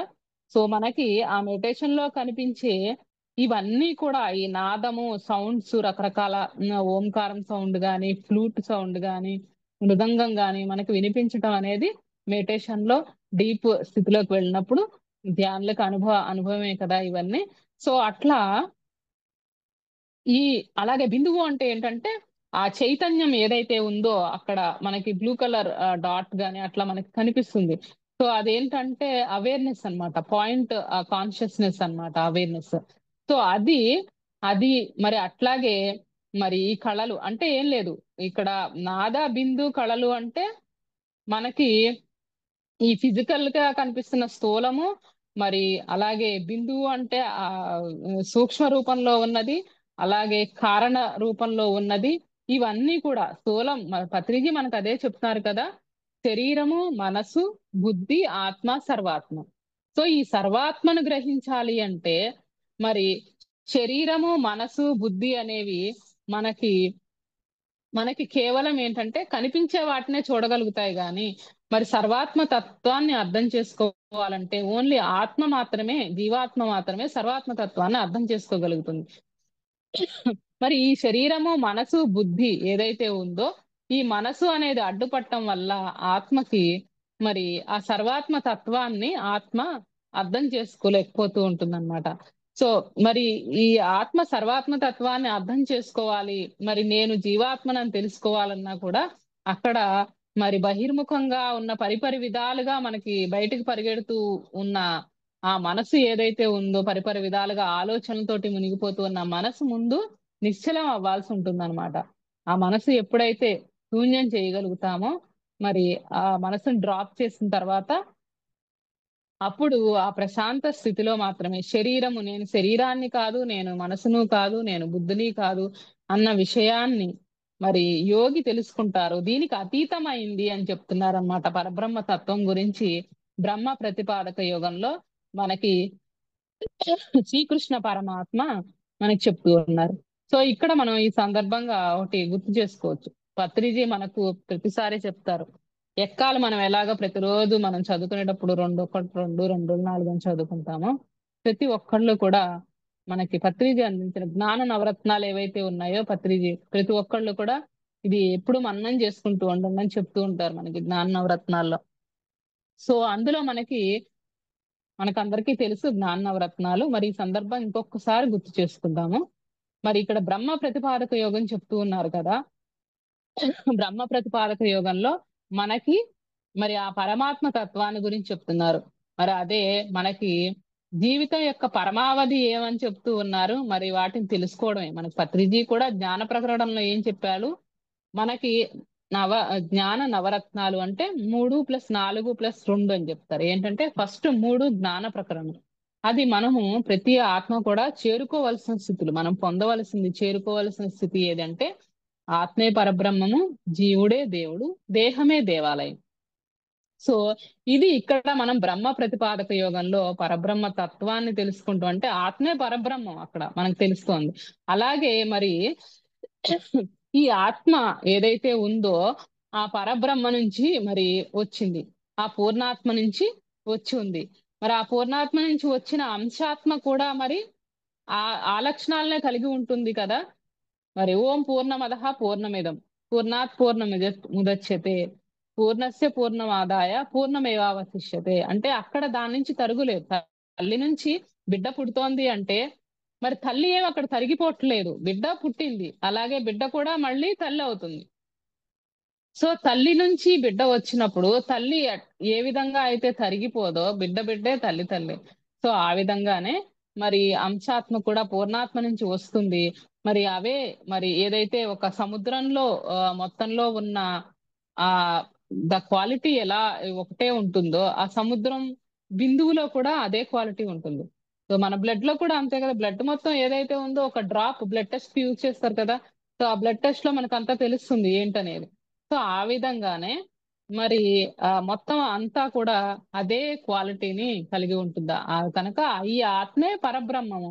అలాగే మరి ఈ జీవుడే దేవుడు. మరి అలాంటప్పుడు ఆత్మ పరబ్రహ్మ అయినప్పుడు ఈ జీవాత్మ మరి మరి ఆ అహం బ్రహ్మాస్మి అని తెలుసుకున్న తర్వాత పరమాత్మ స్థితిని చేరుకోవడం జరుగుతుంది అనమాట. సో ఈ జీవుడే దేవుడు, మరి దేహమే దేవాలయం. మరి ఈ దేవాలయం మరి జీవుడే దేవుడైనప్పుడు జీవుడే దేవుడు అవుతున్నాడు కదా. మరి అప్పుడు ఈ దేహంలో నివసిస్తున్నాడు కదా మరి లోపల. అప్పుడు మరి ఈ దేవాలయం ఏమవుతుంది, ఈ దేహం ఏమవుతుంది, దేవాలయంలో కదా దేవాలయం అవుతుంది. అంటే ఇక్కడ ఏం చెప్తున్నారంటే ఈ దేహము అనే ఈ దేవాలయంలో అంతరాలయంలో మరి శివుడు ఉన్నాడు. సో ముసుగులోన శివుడు పొసగు ఉన్నాడయ్యా అంటారు ఆయన. కాళికాంబ హంస కాళికాంబ అని. సో ఎంతో మంది గురువులు మనకి రహస్యాలన్నిటినీ కూడా మరి ఈ ముసుగులోన దాగి ఉన్నారు. మరి ఇవన్నీ కూడా మనకి గురువులు యోగి వేమన గాని మరి ఆ మనకి బ్రహ్మం గారు గాని మరి అలాగే త్యాగరాజస్వామి గాని తెర తీయగరాదా అంటారు. సో మరి ఇవన్నీ కూడా మనకి చెప్పారు. మరి ఇవన్నిటినీ కూడా మనకి పత్రిజీ మనకి ఆ సత్యాన్ని ఈ పుస్తకాల రూపంలో మరి సార్ యొక్క మరి ప్రబోధాల రూపంలో మనకి ఎంతో జ్ఞానాన్ని ఆ అందించడం జరిగింది పత్రిజీ మనకి. సో ఇది మనకి ఆత్మే పరబ్రహ్మము, జీవుడే దేవుడు, దేహమే దేవాలయం బ్రహ్మ ప్రతిపాదక యోగంలో మనకి ఇక్కడ పరబ్రహ్మ గురించి చెప్తున్నారు. అట్లాగే ఇంకా ఏం చెప్తారంటే మరి ఈ శ్వాసకి మనసుకి గల సంబంధం ఏంటి అన్న విషయాలు, అట్లాగే మరి ధ్యాన పద్ధతి, ఎలాంటి ధ్యాన పద్ధతి చేయాలి, మరి నాడీ మండల శుద్ధి, ఆయురు వృద్ధి అనేది ఎలాంటి కరెక్ట్ ధ్యానం చేయడం వల్ల, సరి అయిన ధ్యానము ఏది చేయడం వల్ల అవుతుంది, సమాధి స్థితి ఏంటి, మరి ఆ సమాధి స్థితిలో మరి ఆ జీవాత్మ పరమాత్మ ఏకత్వం గురించి తెలుస్తుంది. మరి అట్లాగే ముక్తి గురించి, మరి సాక్షిభావ స్థితి గురించి, జీవన్ముక్తుడి లక్షణం ఎలా ఉంటుంది, ఆ సమాధి స్థితిని పొందిన ఆ జీవన్ముక్తుడు, ఆ బ్రహ్మజ్ఞాని వాళ్ళ చరించే విధానం ఏ విధంగా ఉంటుంది, మరి మరి ఆత్మ జ్ఞానం పొందిన తర్వాత కూడా మరి శాస్త్ర జ్ఞానాన్ని మరి ఎలా వదలాలి, మరి అదే కదా ఇందాక సత్యకామ జాబాలి కదా చెప్పుకుంటూ ఉన్నాం కదా. సో ఆయన గురువు గారిని అడిగినప్పుడు, నువ్వు మరి నాకు అడగలేదు కనుక నేను చెప్పలేదు, ఇప్పుడైనా నువ్వు ఆ మరి నేర్చుకోవడానికి సిద్ధంగా ఉన్నావా అని మరి ఆయన శ్వేతకేతుని అడిగినప్పుడు, శ్వేతకేతు ఏమంటాడు అంటే, అవును నేను సిద్ధంగానే ఉన్నానంటే, మళ్ళీ ఇంకోసారి ఆలోచించుకొని చెప్పు అంటాడు. అవును అంటే మరి దానికి నేనేం చెయ్యాలి అంటే, నువ్వేం చేయక్కర్లేదు, తెలుసుకున్నదంతా వదిలేయమని చెప్తాడు. నువ్వు తెలుసుకున్నదంతా వదిలేయడానికి సిద్ధపడాలి అని చెప్తారు. అంటే ఏంటంటే ఇక్కడ శాస్త్ర జ్ఞానాన్ని మరి ఎన్నో పుస్తకాల ద్వారా గురుముఖత అన్ని వింటాము, కానీ అక్కడ మనకి మిగిలేది అనుభవ జ్ఞానం. సో అనుభవ జ్ఞానం అంటే సాధన చేసి దాని అనుభవ రూపంలో మనం ఎప్పుడైతే తీసుకుంటామో, అనుభవాన్ని పొందుతామో అదే మనకి నిలుస్తుంది. కానీ ఈ శాస్త్ర జ్ఞానము, ఈ పాండిత్యము అనేది మనకి రీసెర్చ్ కి ఉపయోగపడుతుంది. ఎందుకంటే ఒక పిహెచ్డి చేసే వ్యక్తి ఒక లైబ్రరీకి వెళ్ళి కూర్చొని ఇంతకు ముందు రీసెర్చ్ చేసిన వాళ్ళ పుస్తకాలన్నీ చదువుతారు కదా, అది చదివితేనే మనకి మెటీరియల్ ఇది ఉంది అది ఉంది అన్నది మనకి తెలుస్తుంది అనమాట, విషయం తెలుస్తుంది. మరి అలాగే ఎంతో మంది యోగులు వారి యొక్క అనుభవ జ్ఞానాన్ని గ్రంథస్థం చేసి ఉంచారు. మరి ఇప్పుడు ఉత్తర గీత అమృతంలో, మనకి ఉత్తర గీత జ్ఞానసారంలో మరి మనకి ఇది ఉత్తర గీత జ్ఞానసారము, అట్లాగే భగవద్గీత, ఈ రెండు ప్రామాణిక గ్రంథాలు అన్నమాట, పత్రిజీ అంటారు. ఇవన్నిటినీ మనకి శ్రీకృష్ణుడు చెప్పినవి, మనకి వేదవ్యాసులు వారు రాసి మనకి శ్రీకృష్ణుడి ద్వారా అందించినవి. ఇది ఇంతకన్నా ప్రామాణికం ఇంకా ఏముంటుంది మనకి కదా. సో మరి అలాగే ఇది ఈ సాక్షాత్తు మరి భగవద్గీత భగవానుడే చెప్పింది. మరి అలాగే అష్టావక్ర గీత, మనం ఇంతకు ముందు గీతలు చాలా గీతలు విన్నాము. అష్టావక్ర గీత మరి అష్టావక్రుడికి, అట్లాగే జనక మహారాజుకి జరిగిన మరి ప్రబోధం ఏదైతే ఉందో, అష్టావక్రుడు మరి ఇచ్చిన దివ్య బోధ జనకుడికి మరి అష్టావక్ర గీతగా, అలాగే మరి వశిష్ఠుడు మనకి శ్రీరామచంద్రుల వారికి ఆత్మజ్ఞాన తత్వం గురించి బోధింది వశిష్ఠ గీతగా, మరి ఉద్ధవ గీతగా, అట్లాగే మరి ఇది మనకి శ్రీకృష్ణుడు సాక్షాత్తు అర్జునుడికి బోధించింది. మరి ఇది శ్రీకృష్ణ గీత అన్నలా భగవద్గీత అన్నారు. అంటే సాక్షాత్తు శ్రీకృష్ణ భగవానుడే మరి అర్జునుడికి బోధించింది అనమాట, ఇది భగవద్గీత. సో ఇంతకన్నా ప్రామాణికం మరి మనకి ఇంకా ఏమి దొరుకుతుంది కదా. సో మరి ఇవన్నీ కూడా చెప్తూ మరి మనకి ఇంకా ఏం చెప్తూ ఉన్నారో చూద్దాం. సర్వాత్మ తత్వం గురించి తెలుసుకున్నాం కదా మాస్టర్స్. మరి దీనికి మరి సాధన ధ్యాన పద్ధతి ఏది చేయాలి అని చెప్పేసి మనకి శ్రీకృష్ణ పరమాత్మ బ్రహ్మ ప్రతిపాదక యోగంలో చెప్తూ ఉన్నారనమాట. ఏం చెప్పారు అంటే, మనకి సోహము శ్వాస గురించి చెప్తూ ఉన్నారు. ఇక ఇదేంటంటే, ఆత్మ మంత్రస్య హంసస్య పరస్పర సమన్వయాత్ యోగేన గత కామానాం భావన బ్రహ్మ చక్షతే. ఆత్మ మంత్రస్య హంసస్య అని చెప్తున్నారు. ఇది మనకి ఆత్మ మంత్రం, హంస మంత్రం ఏదంటే సోహం. సోహం మరి ఆ సోహం భావేన పూజేత అంటే ఆ ఆత్మ ఎప్పుడు కూడా సోహం సోహం అని నిరంతరం అజప గాయత్రి అంటారు దీన్ని.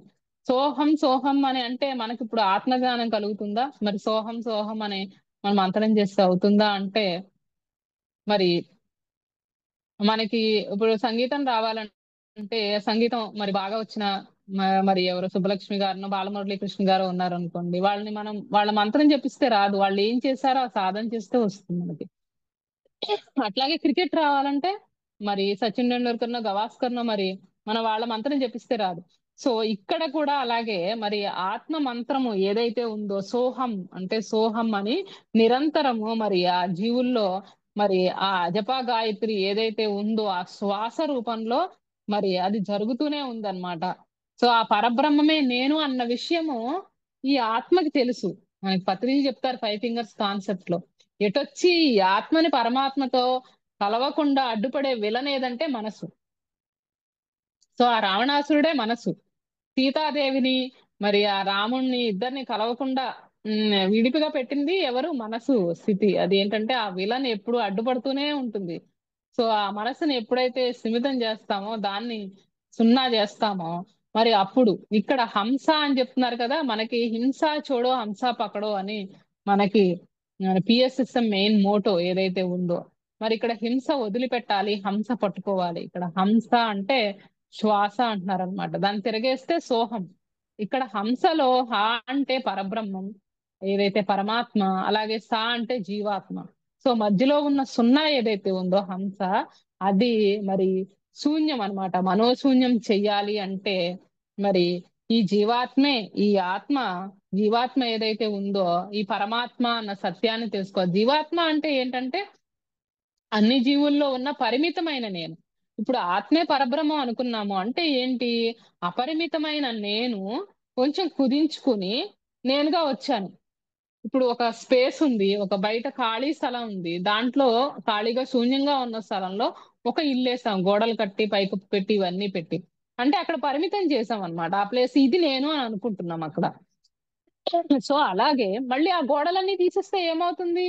గోడలన్నీ తీస్తే మిగిలేది మొత్తం అంతా కలిపి ఉంటుంది, అంతా నేను. అంటే ఇక్కడ ఏంటి? ఏదైతే మనం పరిమితమైన నేను అనుకుంటున్నామో ఈ గోడలు అయితే ఇల్లు తలుపులు పెట్టుకున్నాము, మనం ఎప్పుడైతే ఆ తలుపులు తీసి బయటకు వెళ్తే మనకి విశాలం అంతా కనిపిస్తుంది. ఆ గోడలు అవన్నీ తీసేస్తుంది, ఇది శరీరమే నేను అని అనుకుంటున్నా.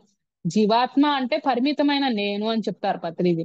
ఏంటంటే అపరిమితంగా ఉన్న నేను ఏదైతే ఉందో అది ఒక జీవుడి శరీరంలో, ఒక వృక్షం శరీరంలో, ఒక జంతువు శరీరంలో అలా పరిమితమైన నేనుగా వచ్చినప్పుడు నేనేమనుకుంటాను? నేనంటే కేవలం శరీరాన్ని. సో నేను చనిపోయాను, నా బాడీ పోయింది అంటే నేనంటే నా కళ్ళు, ముక్కు, చెవులు, నోరు, నా హార్ట్ ఇవే అనుకుంటున్నాను, నా శరీరమే అనుకుంటాను కనుక ఆ శరీరం పోయింది అంటే ఏమవుతుంది? నేను ఇంకా ఉండను అన్న భావనలో ఉంటాము ఆత్మజ్ఞానం లేనప్పుడు. ఎప్పుడైతే ఆ ఈ నేను ఆత్మని అని తెలుసుకున్నామో, మరి ఈ సత్యం తెలుసుకుంటే అక్కడ నుంచి మరి నేను ఆ పరమాత్మ నుంచి వెలువడిన అంశాత్మను అన్న విషయం తెలుసుకోవడం ఆత్మజ్ఞానం అయితే, మరి నేను ఆ పరబ్రహ్మము వేరు వేరు కాదు, అహం బ్రహ్మాస్మి, అహం నేను బ్రహ్మ అస్మి, నేను ఆ బ్రహ్మనై ఉన్నాను అన్న సత్యాన్ని అనుభవపూర్వకంగా ఎప్పుడైతే మరి తెలుసుకుంటామో మరి అది ప్రజ్ఞానం అవుతుంది అనమాట. ప్రజ్ఞానం బ్రహ్మ ఆత్మజ్ఞానం బ్రహ్మ అల్ల, ప్రజ్ఞానం బ్రహ్మ అన్న. సో మరి సో ఆత్మ జ్ఞానం అనేది పత్రిజీ ఏం చెప్తారంటే మనకి అది ఆ అంకురం అన్నమాట, ఒక బీజం లాంటిది. సో అదే పెరిగి పెద్దయి మహావృక్షం అయ్యి ఆత్మ విజ్ఞానం కింద మరి విముక్త ఆత్మలుగా అయిన తర్వాత ఇంకొంతమంది విముక్త ఆత్మలను తయారు చేస్తే అప్పుడు మరి పూర్ణాత్మ స్థితి ఏదైతే ఉందో, కొంతమంది విముక్త ఆత్మను తయారు చేసిన తర్వాత ఇన్ఫైనైట్ సోల్స్ కింద. సో మరి రకరకాల రకరకాల శరీరాలను ఎన్నో తీసుకొని ఉంటాం మనం. సో మరి శ్రీకృష్ణ పరమాత్మ భగవద్గీతలో మనకి ఆ చెప్పింది కూడా అదే. సో ఎన్నో జన్మలు తీసుకున్నాం. బహునాం జన్మనామంతే జ్ఞానవాన్ మాం ప్రపద్యతే వాసుదేవ సర్వమితి సా మహాత్మా సుదుర్లభ అని చెప్తారు.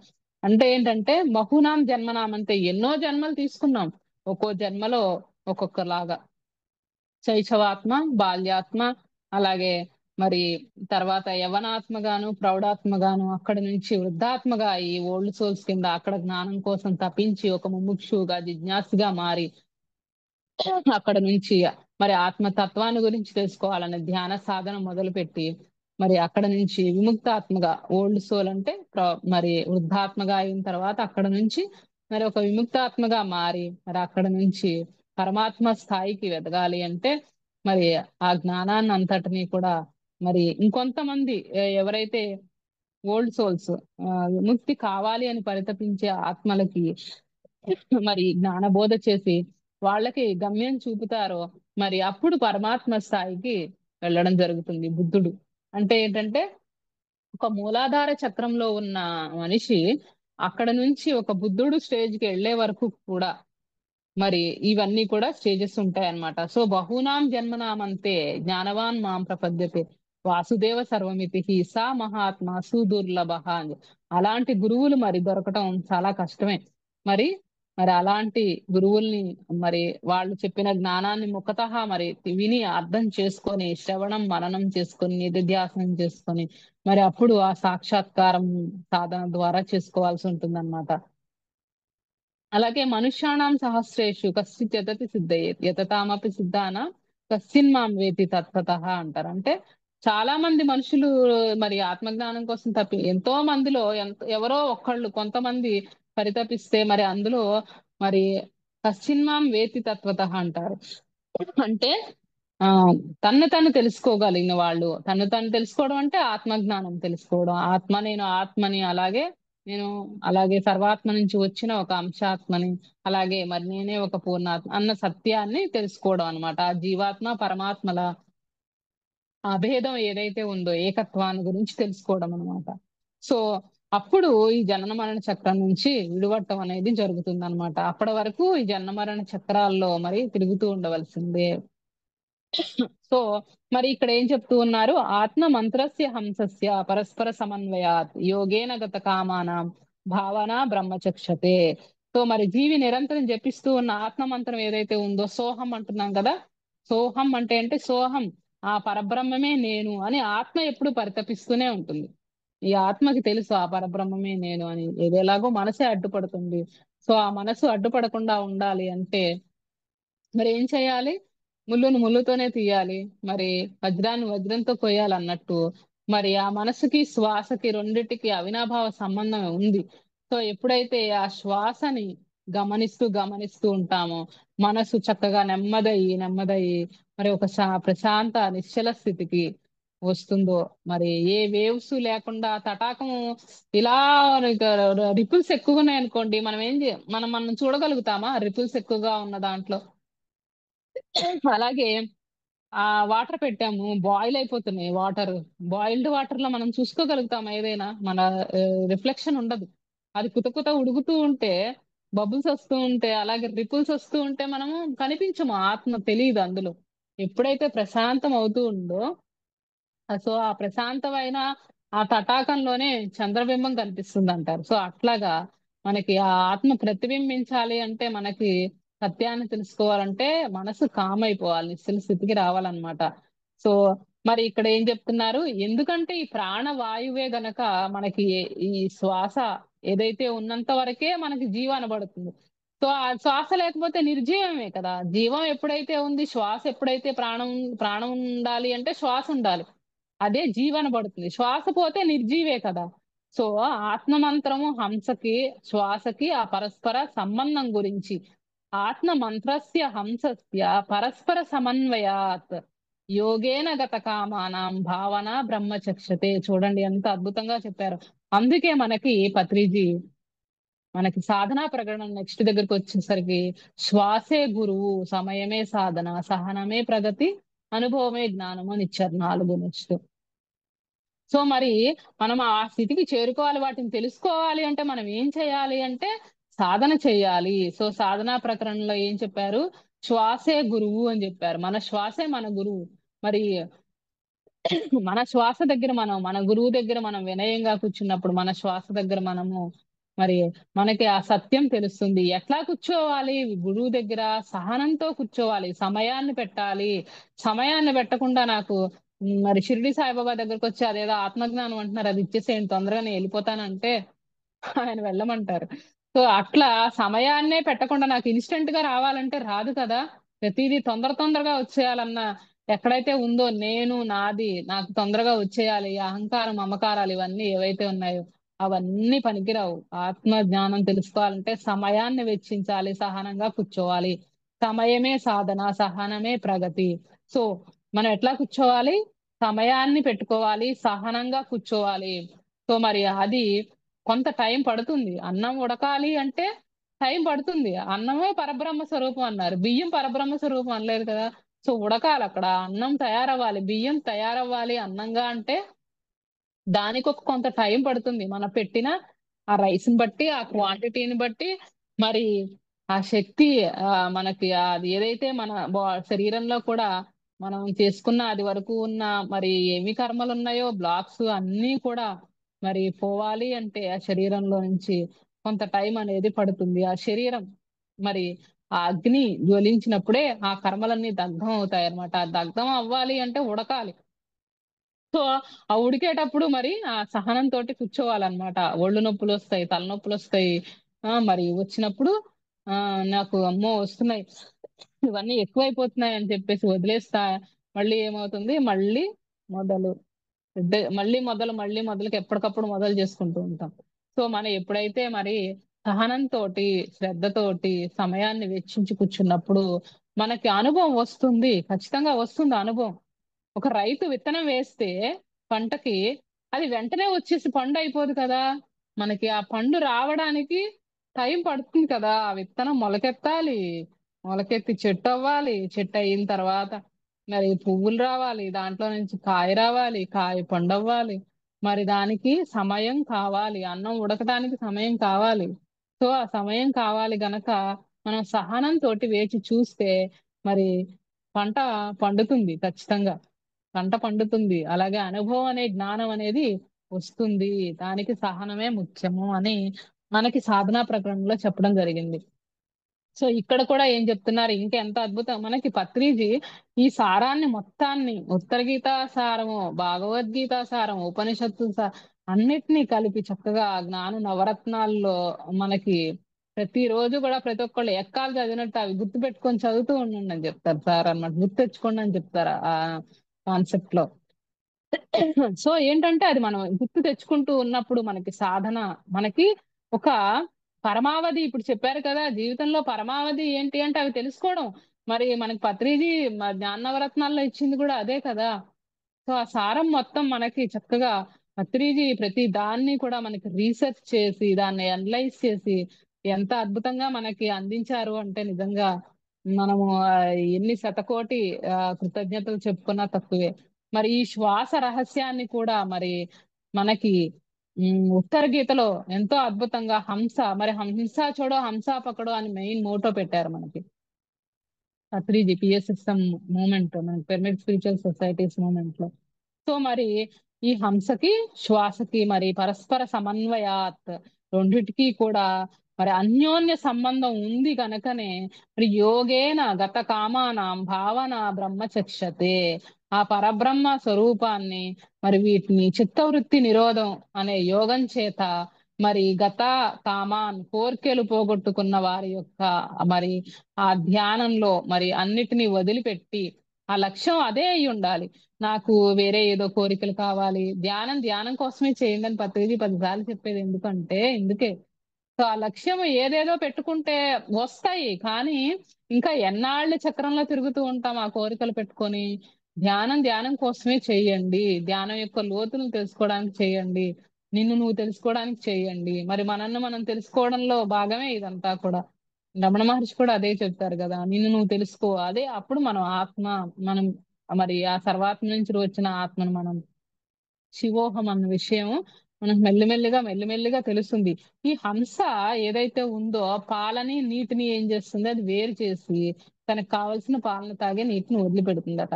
సో అదే విధంగా మనం ఎప్పుడైతే ఈ శ్వాసని పట్టుకున్నామో మరి ఆ మనసు ఏదైతే ఉందో అది నీరు పాలు వదిలిపెట్టేసినట్టు ఆ మనస్సుని మనం ఎప్పుడైతే నిశ్చలం చేసేసామో ఇక్కడ మనకి పాలు చక్కగా తేటతెల్లం అయిపోతుంది అనమాట. ఆత్మ అనేది మనము ఆ ప్రతిబింబాన్ని మనం చూడగలుగుతాం నిశ్చలం అయినప్పుడు. సో మనకి ఆ ఆలోచనలు ఎప్పుడైతే పక్కకి వెళ్ళిపోయాయో ఉన్న సత్యాన్ని తెలుసుకుంటాం అంతే. సో ఇక్కడ జీవాత్మ పరమాత్మ పత్రిజీ ఏమంటారంటే దీంట్లో వెళ్ళి కలిసిపోవడం అనేది వేరుగా ఉంటే కదా అసలు కలిసిపోవడానికి, నువ్వు అందులోనే ఉన్నావన్న విషయం తెలుస్తుంది. సో నువ్వు కూడా అదే అన్న విషయం తెలుస్తుంది అంటారనమాట.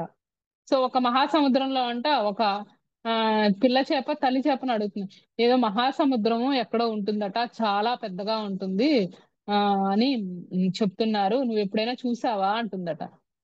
ఏమో నాకు తెలియదు, మా అమ్మమ్మలు తాతయ్యలు కూడా చెప్తే నేను విన్నాను అని ఆ రెండు కూడా ఆ మహాసముద్రంలోనే ఉండి మాట్లాడుకుంటున్నాయి. అంటే ఆ వాటికి ఆ సముద్రంలో ఉన్న అన్న విషయం తెలియదు.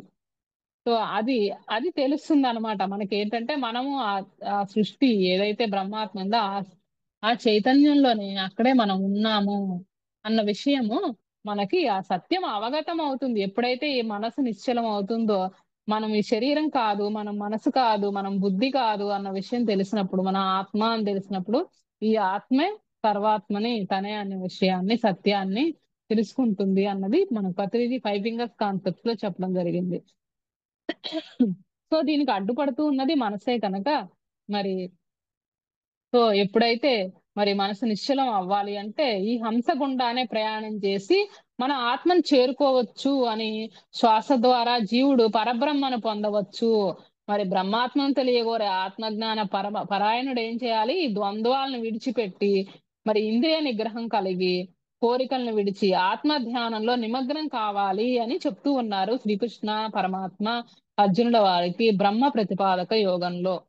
సో ఈ బ్రహ్మ ప్రతిపాదక యుగంలో మరి శ్వాస యొక్క రహస్యాన్ని గురించి అది గమనిస్తూ ఉంటే మనసులోని ఆలోచనలు నెమ్మది నెమ్మదిగా తగ్గి మరి అక్కడ సర్వాత్మని తెలుసుకుంటారు. మరి ఆ ధ్యాన పద్ధతి ఏంటి అని అడుగుతున్నప్పుడు బహిర్వ్యోమ స్థితం నిత్యం నాసాగ్రే చ వ్యవస్థితం నిష్కళంకం విజానీయాత్ శ్వాసో యత్ర లయం గతః బహిర్వ్యోమస్థితం నిత్యం నాసాగ్రే చ వ్యవస్థితం నిష్కళంకం విజానీయాత్ శ్వాసో యత్ర లయం గతః.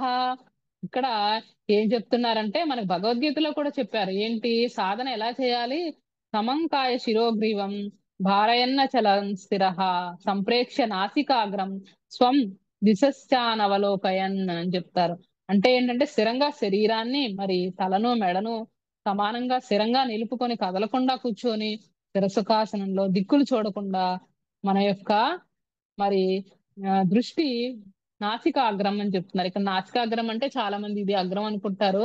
అగ్రం అంటే స్టార్ట్ అయ్యే ప్లేస్ ఇది నాసికాగ్రం భ్రూమధ్యం అని పత్రిజీ మనకి చాలా సార్లు చెప్పారు.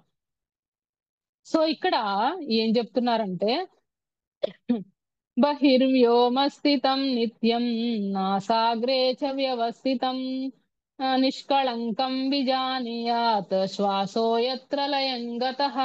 అంటే మనకి ఇక్కడ అంతా నిండి ఉన్నది కదా పరబ్రహ్మ తత్వము. దానికి అవయవాలతో సంబంధం లేదు. అది కళ అంటే అక్కడ ఫిజికల్, అది మనకి కనిపించే మెటీరియల్ గా కనిపించేది, ఒక ఫిజికల్ ఫామ్ లో కనిపించేది కాదు. అది సంబంధం లేదు దానికి. అంటే దానికంటూ ఒక రూపం లేదు, నిష్కళంకం, కళలనేవి లేవు దానికి. అలాగే రూపం లేదు. మరి పరబ్రహ్మ అనేది సర్వవ్యాపి, రూపరహితుడు. మరి ఆ రూపరహితమైన దాన్ని మనం రూపరహితమైన దాన్నే పట్టుకుంటున్నాం. ఇక్కడ శ్వాస కూడా మరి రూపరహితమైంది. చూడండి ఇక్కడ ఇది ఆకాశతత్వంలో మనము ఫర్ ఎగ్జాంపుల్ తీసుకుంటే మనకి ఇందులో శ్రీకృష్ణ పరమాత్మ విగ్రహారాధనని కూడా ఖండిస్తారు. సో ఈ యొక్క యోగి విగ్రహారాధన చెయ్యరు, తీర్థాలని వీటిని కాకుండా మరి ధ్యానాన్ని అవలంబిస్తారు, సమాధి యోగాన్ని అవలంబిస్తారని చెప్తారు. తర్వాత మళ్ళీ శ్లోకం రూపంలో మనం చదువుకుందాం. ఇక్కడ మరి చూసుకున్నప్పుడు పృథ్వీ తత్వం అన్నప్పుడు మరి వాటి శిలా రూపంలో ఉన్న వాటిని మనం పూజలు అయ్యి చేస్తూ ఉంటాం.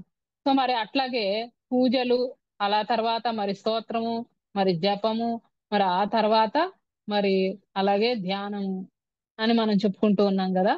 సో ఇక్కడ మనకి పృథ్వీ తత్వంలో అనుకుంటే మనము శిలల రూపంలో చేసుకున్న పూజలే చేస్తాం. ఆ తర్వాత వచ్చి మరి జపం తర్వాత స్తోత్రం తర్వాత మరి మంత్రాలు అవి చెప్తూ మరి ఇవన్నీ కూడా మనకి పృథ్వీ తత్వము, మరి తర్వాత జలతత్వం వచ్చేసి తీర్థాలు సేవిస్తారు. అంటే అన్ని తీర్థాలకు వెళ్ళడం, స్నానాలు చేయడం, అభిషేకాలు ఇవన్నిటిని కూడా ఈ పూజలు, తీర్థాలు ఇవన్నీ కూడా ఏమవుతాయి? పృథ్వీతత్వము, ఆ జలతత్వం. ఆ తర్వాత మరి అగ్నితత్వం వచ్చేసరికి అగ్ని పూజలు అంటే యజ్ఞాలు ఏవైతే ఉన్నాయో, యాగాలు యజ్ఞాలు చేయడం అగ్ని పూజ. సో అది. ఆ తర్వాత వాయుతత్వం జపాలు, కొన్ని జపాలు చేయడం. ఆ తర్వాత మరి మిగిలింది ఏంటి? వాయు తర్వాత ఆకాశతత్వంలో మరి శూన్యంతో ఎప్పుడైతే కనెక్ట్ అవుతామో ఆ శూన్యంలో నుంచే కదా అంతా ఉద్భవించింది. శూన్యం అంటే ఏమీ లేకపోవడం అంటే అక్కడ కనిపిస్తుంది అట్లా, కానీ వచ్చిందంతా శూన్యంలో నుంచే వచ్చింది కదా. సృష్టి అంతా కూడా సమస్తము ఆ శూన్యంలోనే ఉంది. శూన్యం అంటే ఏమీ లేకపోవడం అని కాదు. అంతా కూడా అందులోనే నిండి ఉన్నది. మొత్తం అంతా కూడా అందులో నుంచే ఉద్భవించింది. శూన్యం నుంచే కదా మనం కూడా ఉద్భవించింది వచ్చింది. ఎందుకంటే ఫర్ ఎగ్జాంపుల్ మనం తీసుకున్నట్టయితే ఒక పిండము, అండము పిండము బ్రహ్మాండం అంటాం.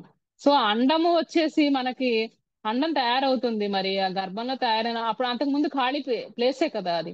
ఆ స్పేస్ లో మనకు అండం తయారవుతుంది. సో అండం నుంచి మరి ఆ పిండం తయారవక ముందు మరి గర్భసంచి ఖాళీనే కదా, శూన్యమే కదా అది.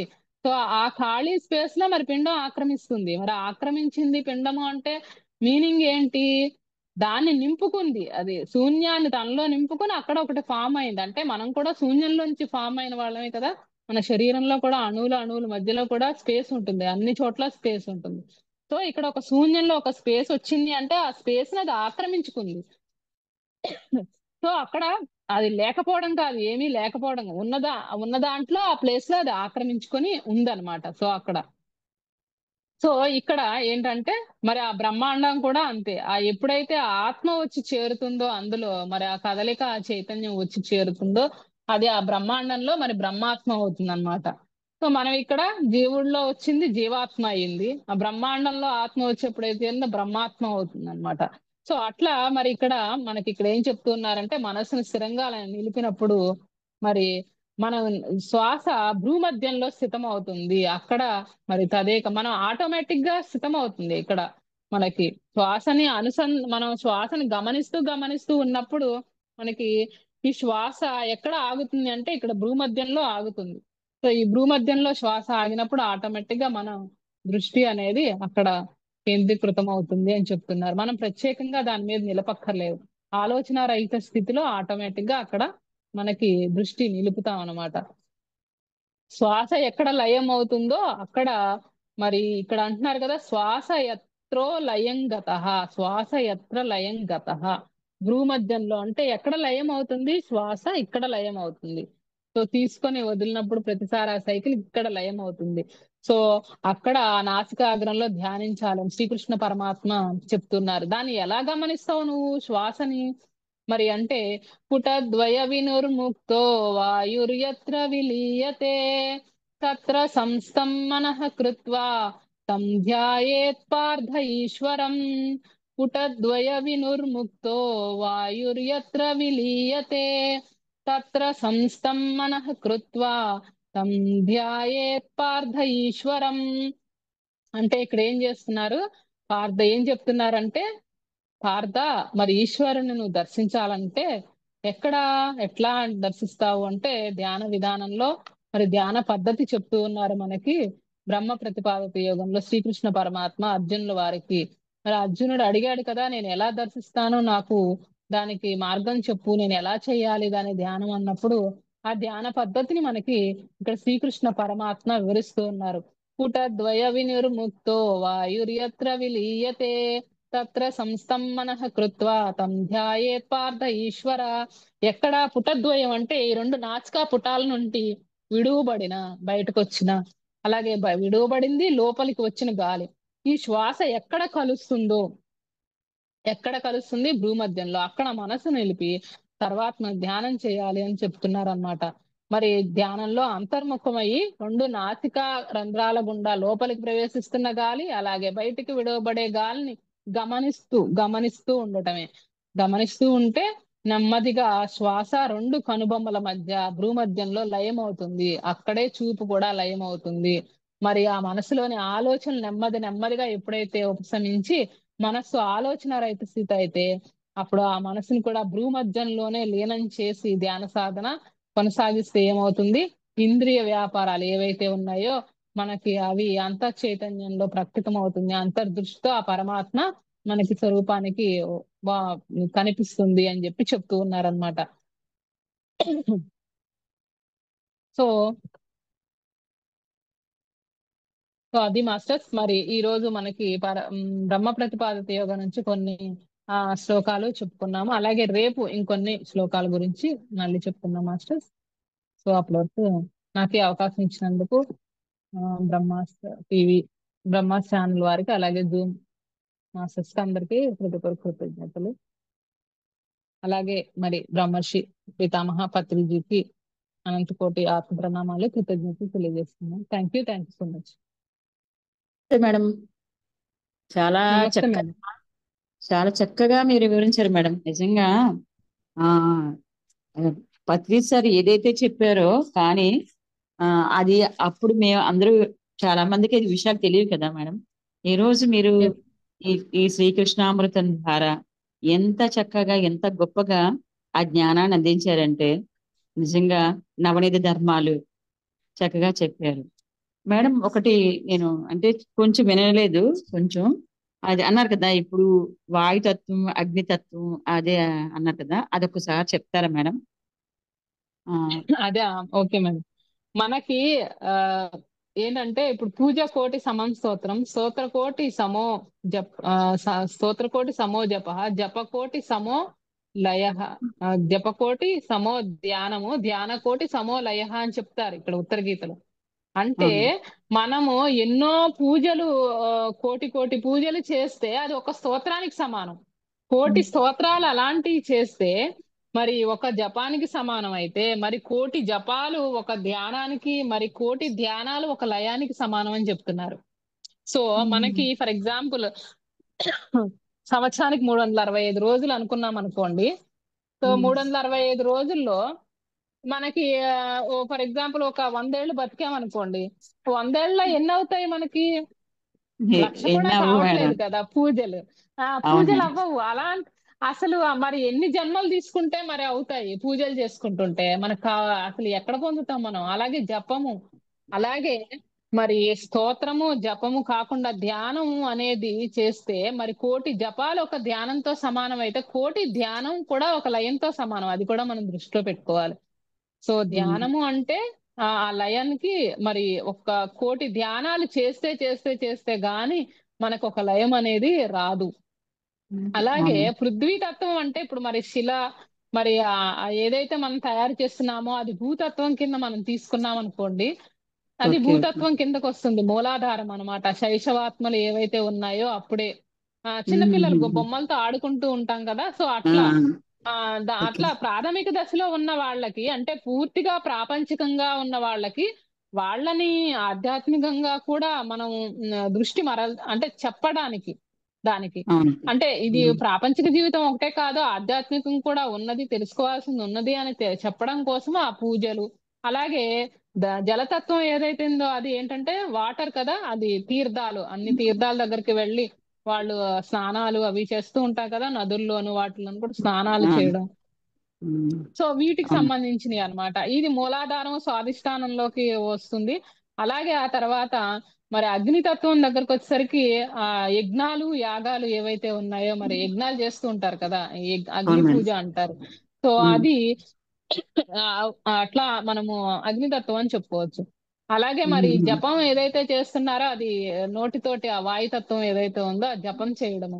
అట్లాగే మరి నెక్స్ట్ వచ్చేసి మరి ఆకాశతత్వం, ఆకాశంలో నుంచే కదా ఇవన్నీ వచ్చినాయి, పుట్టింది అంతా కూడా ఒకదాని తర్వాత ఒకటి మనకి వాయువు, ఆ తర్వాత మరి ఇవన్నీ కూడా మనకి దానిలో నుంచి వచ్చినాయి. సో ఏదైతే మన హైయెస్ట్ ఏంటిది ధ్యానము, మనం లయం కావాలి అంటే ఆ వాయువు ఏదైతుందో వాయుతత్వం, మనం ఆకాశం ఏదైతే ఉందో దాని తత్వాన్ని పట్టుకోవాలి. ఆ శూన్యం ఏదైతే ఉందో, మనం హంస అని చెప్పుకున్నాం కదా, ఈ హ అంటే మనకి పరమాత్మ స్వరూపము, సా అంటే జీవాత్మ. ఈ జీవాత్మ పరమాత్మ రెండు ఒకటే అని తెలుసుకోవాలంటే ఆ శూన్య స్థితిని పొందాలన్నమాట. ఆ శూన్య స్థితిని పొందాలి అంటే ఆకాశతత్వం ఏదైతే ఉందో దాన్ని పొందాలి మనము. అంటే అది ధ్యానమే, మనకి ధ్యానం ద్వారానే దాన్ని మనము అనుభవపూర్వకంగా తెలుసుకోగలుగుతాము అన్న విషయాన్ని మనకి శ్రీకృష్ణ పరమాత్మ చెప్తూ ఉన్నాడు అనమాట అర్జునుడికి. ధ్యానం యొక్క విశిష్టత, మరి అది చేయాల్సిన విధానం గురించి శ్రీకృష్ణుల వారే మనకి అర్జునులకి ఉత్తర గీతలో శ్వాస గురించి, ఆ ధ్యాన సాధన విధానాన్ని, మరి ఆ పుటద్వయ వినిర్ముక్తం అని చెప్పుకున్నాం కదా, వెళ్తూ ఉన్న శ్వాసని వస్తూ ఉన్న శ్వాస ఎక్కడ లయం అవుతుందో, సో మనం ప్రత్యేకంగా దృష్టి ఇక్కడ నిలపక్కర్లా. ఎప్పుడైతే ఆలోచన రహిత స్థితిలో మనం అలా కూర్చుని ఉన్నప్పుడు అది ఎక్కడ లయం అవుతుంది అంటే ప్రతి శ్వాస ఇక్కడ లయం అవుతుంది. సో తీసుకున్న శ్వాస వదిలే శ్వాస మళ్ళీ ఇంకో సైకిల్ తీసుకునేటప్పుడు మధ్యలో గ్యాప్ వస్తుంది మనకి. ఇప్పుడు తీసుకొని వదులుతాం కదా, వదిలి మళ్ళీ ఇంకో శ్వాసను మనం స్టార్ట్ చేసేటప్పుడు మధ్యలో గ్యాప్ వస్తుంది. సో అక్కడ ఆ గ్యాప్ ని మనం గమనిస్తూ గమనిస్తూ ఉన్నప్పుడు అదే ఎక్కువ అవుతుంది. ఆలోచనకి మధ్య గ్యాప్ పెరిగినట్టు శ్వాసకి శ్వాసకి మధ్య గ్యాప్ పెరిగి శ్వాస ఆగిపోతుంది. ఇక్కడ లయం అవుతుంది అనమాట. సో అదనమాట. అక్కడ ఆటోమేటిక్ గా లయం అయినప్పుడు దృష్టి అక్కడ నిలిచినప్పుడు మనకి ఆ సాక్షాత్కారం అనేది జరుగుతుంది అని చెప్తూ ఉన్నారు. అది మేడం. చాలా బాగా చెప్పారు మేడం. అంటే అప్పుడు అగ్నితత్వం అంటే మణిపూర చక్రంకి వస్తుంది మేడం. ఆ వాయుతత్వం అంటే ఇప్పుడు జపం అన్నారు కదా మీరు, అది మనకి ఇప్పుడు అంటే అది మనం మామూలుగా చెప్పుకున్న ఇవన్నీ కాదు కానీ ఇప్పుడు ఫర్ ఎగ్జాంపుల్ మనం తీసుకున్నాం అనుకోండి, ఇప్పుడు 2000 నోట్ ఉంది, అవును మేడం. 10 రూపీస్ నోట్ ఉంది, 20 రూపీస్ నోట్ ఉంది, 500 ఉంది, 1000 ఉంది, 2000 ఉంది. మీరు తీసుకోమంటే ఏది తీసుకుంటారు? 2000 తీసుకుంటారు కదా. అవును మేడం. ఎందుకంటే ఇవన్నీ అందులో ఉన్నాయి, 2000 లో ఉన్నాయి కదా. కరెక్ట్ 20,000 మేడం, ఎవరైనా కరెక్ట్. 2000 తీసుకుంటాం. ఇవన్నీ అందులో అవును. ఉండిపోయినాయి. అలా అని 10, 20, 500 లేవని కాదు, ఉన్నాయి. సో అవి కూడా ఆ తత్వంలో ఉన్న వాళ్ళకి, ఆ చక్రంలో ఉన్న వాళ్ళకి మనం ఎన్నో జన్మలు ఎత్తుతూ ఉంటాం కనుక వాళ్ళని మరి ఆధ్యాత్మికంగా ఇది కూడా ఉంది అని చెప్పడానికి బేసిక్ స్టెప్స్ లో అవి కావాలి, అవసరమే. అవి కూడా చేస్తారు కానీ అక్కడే ఆగిపోకూడదు. ఎందుకంటే ఓల్డ్ సోల్స్ ఏవైతే ఉన్నాయో వాళ్ళకి ఖచ్చితంగా వాళ్ళు ఆలోచిస్తారు, ఏంటి ఈ జన్మ, ఏంటి ఎన్నిసార్లు పుడుతూ ఎన్నిసార్లు చనిపోతూ ఉన్నాము, ఈ చావేంటి, బతుకు, ఈ పుట్టడం ఏంటి, ఎన్నిసార్లు పుడుతూ చస్తూ ఉంటాము, ఈ చక్రం, జన్మమరణ చక్రం గురించి, చావు పుట్టుకల గురించి, మరి నిద్ర గురించి, ఆ ఇవి వీటన్నిటి గురించి తెలుసుకోవాలనిపిస్తుంది. సో అవి తెలుసుకోవాలనిపించినప్పుడు మరి వాళ్ళకి ధ్యానం అనేది ఖచ్చితంగా అవసరం అవుతుంది. మన పిరమిడ్ స్పిరిచువల్ సొసైటీస్ మూవ్మెంటే ఏంటంటే ఆ ఉన్న వాళ్ళు ఉన్న స్థితి నుంచి ఉన్నత స్థితికి ఎదుగుదాం అనమాట.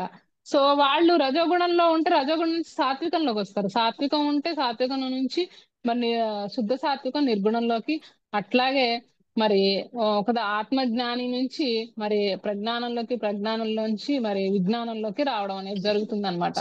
ఉన్నదాని నుంచి ఉన్నత స్థితికి మూవ్ అవుతూ ఉంటాం అనమాట. ఆ అవును సోల్ మేడం. స్టేజ్ కూడా మూవ్ అవుతూ ఉంటుంది అనమాట.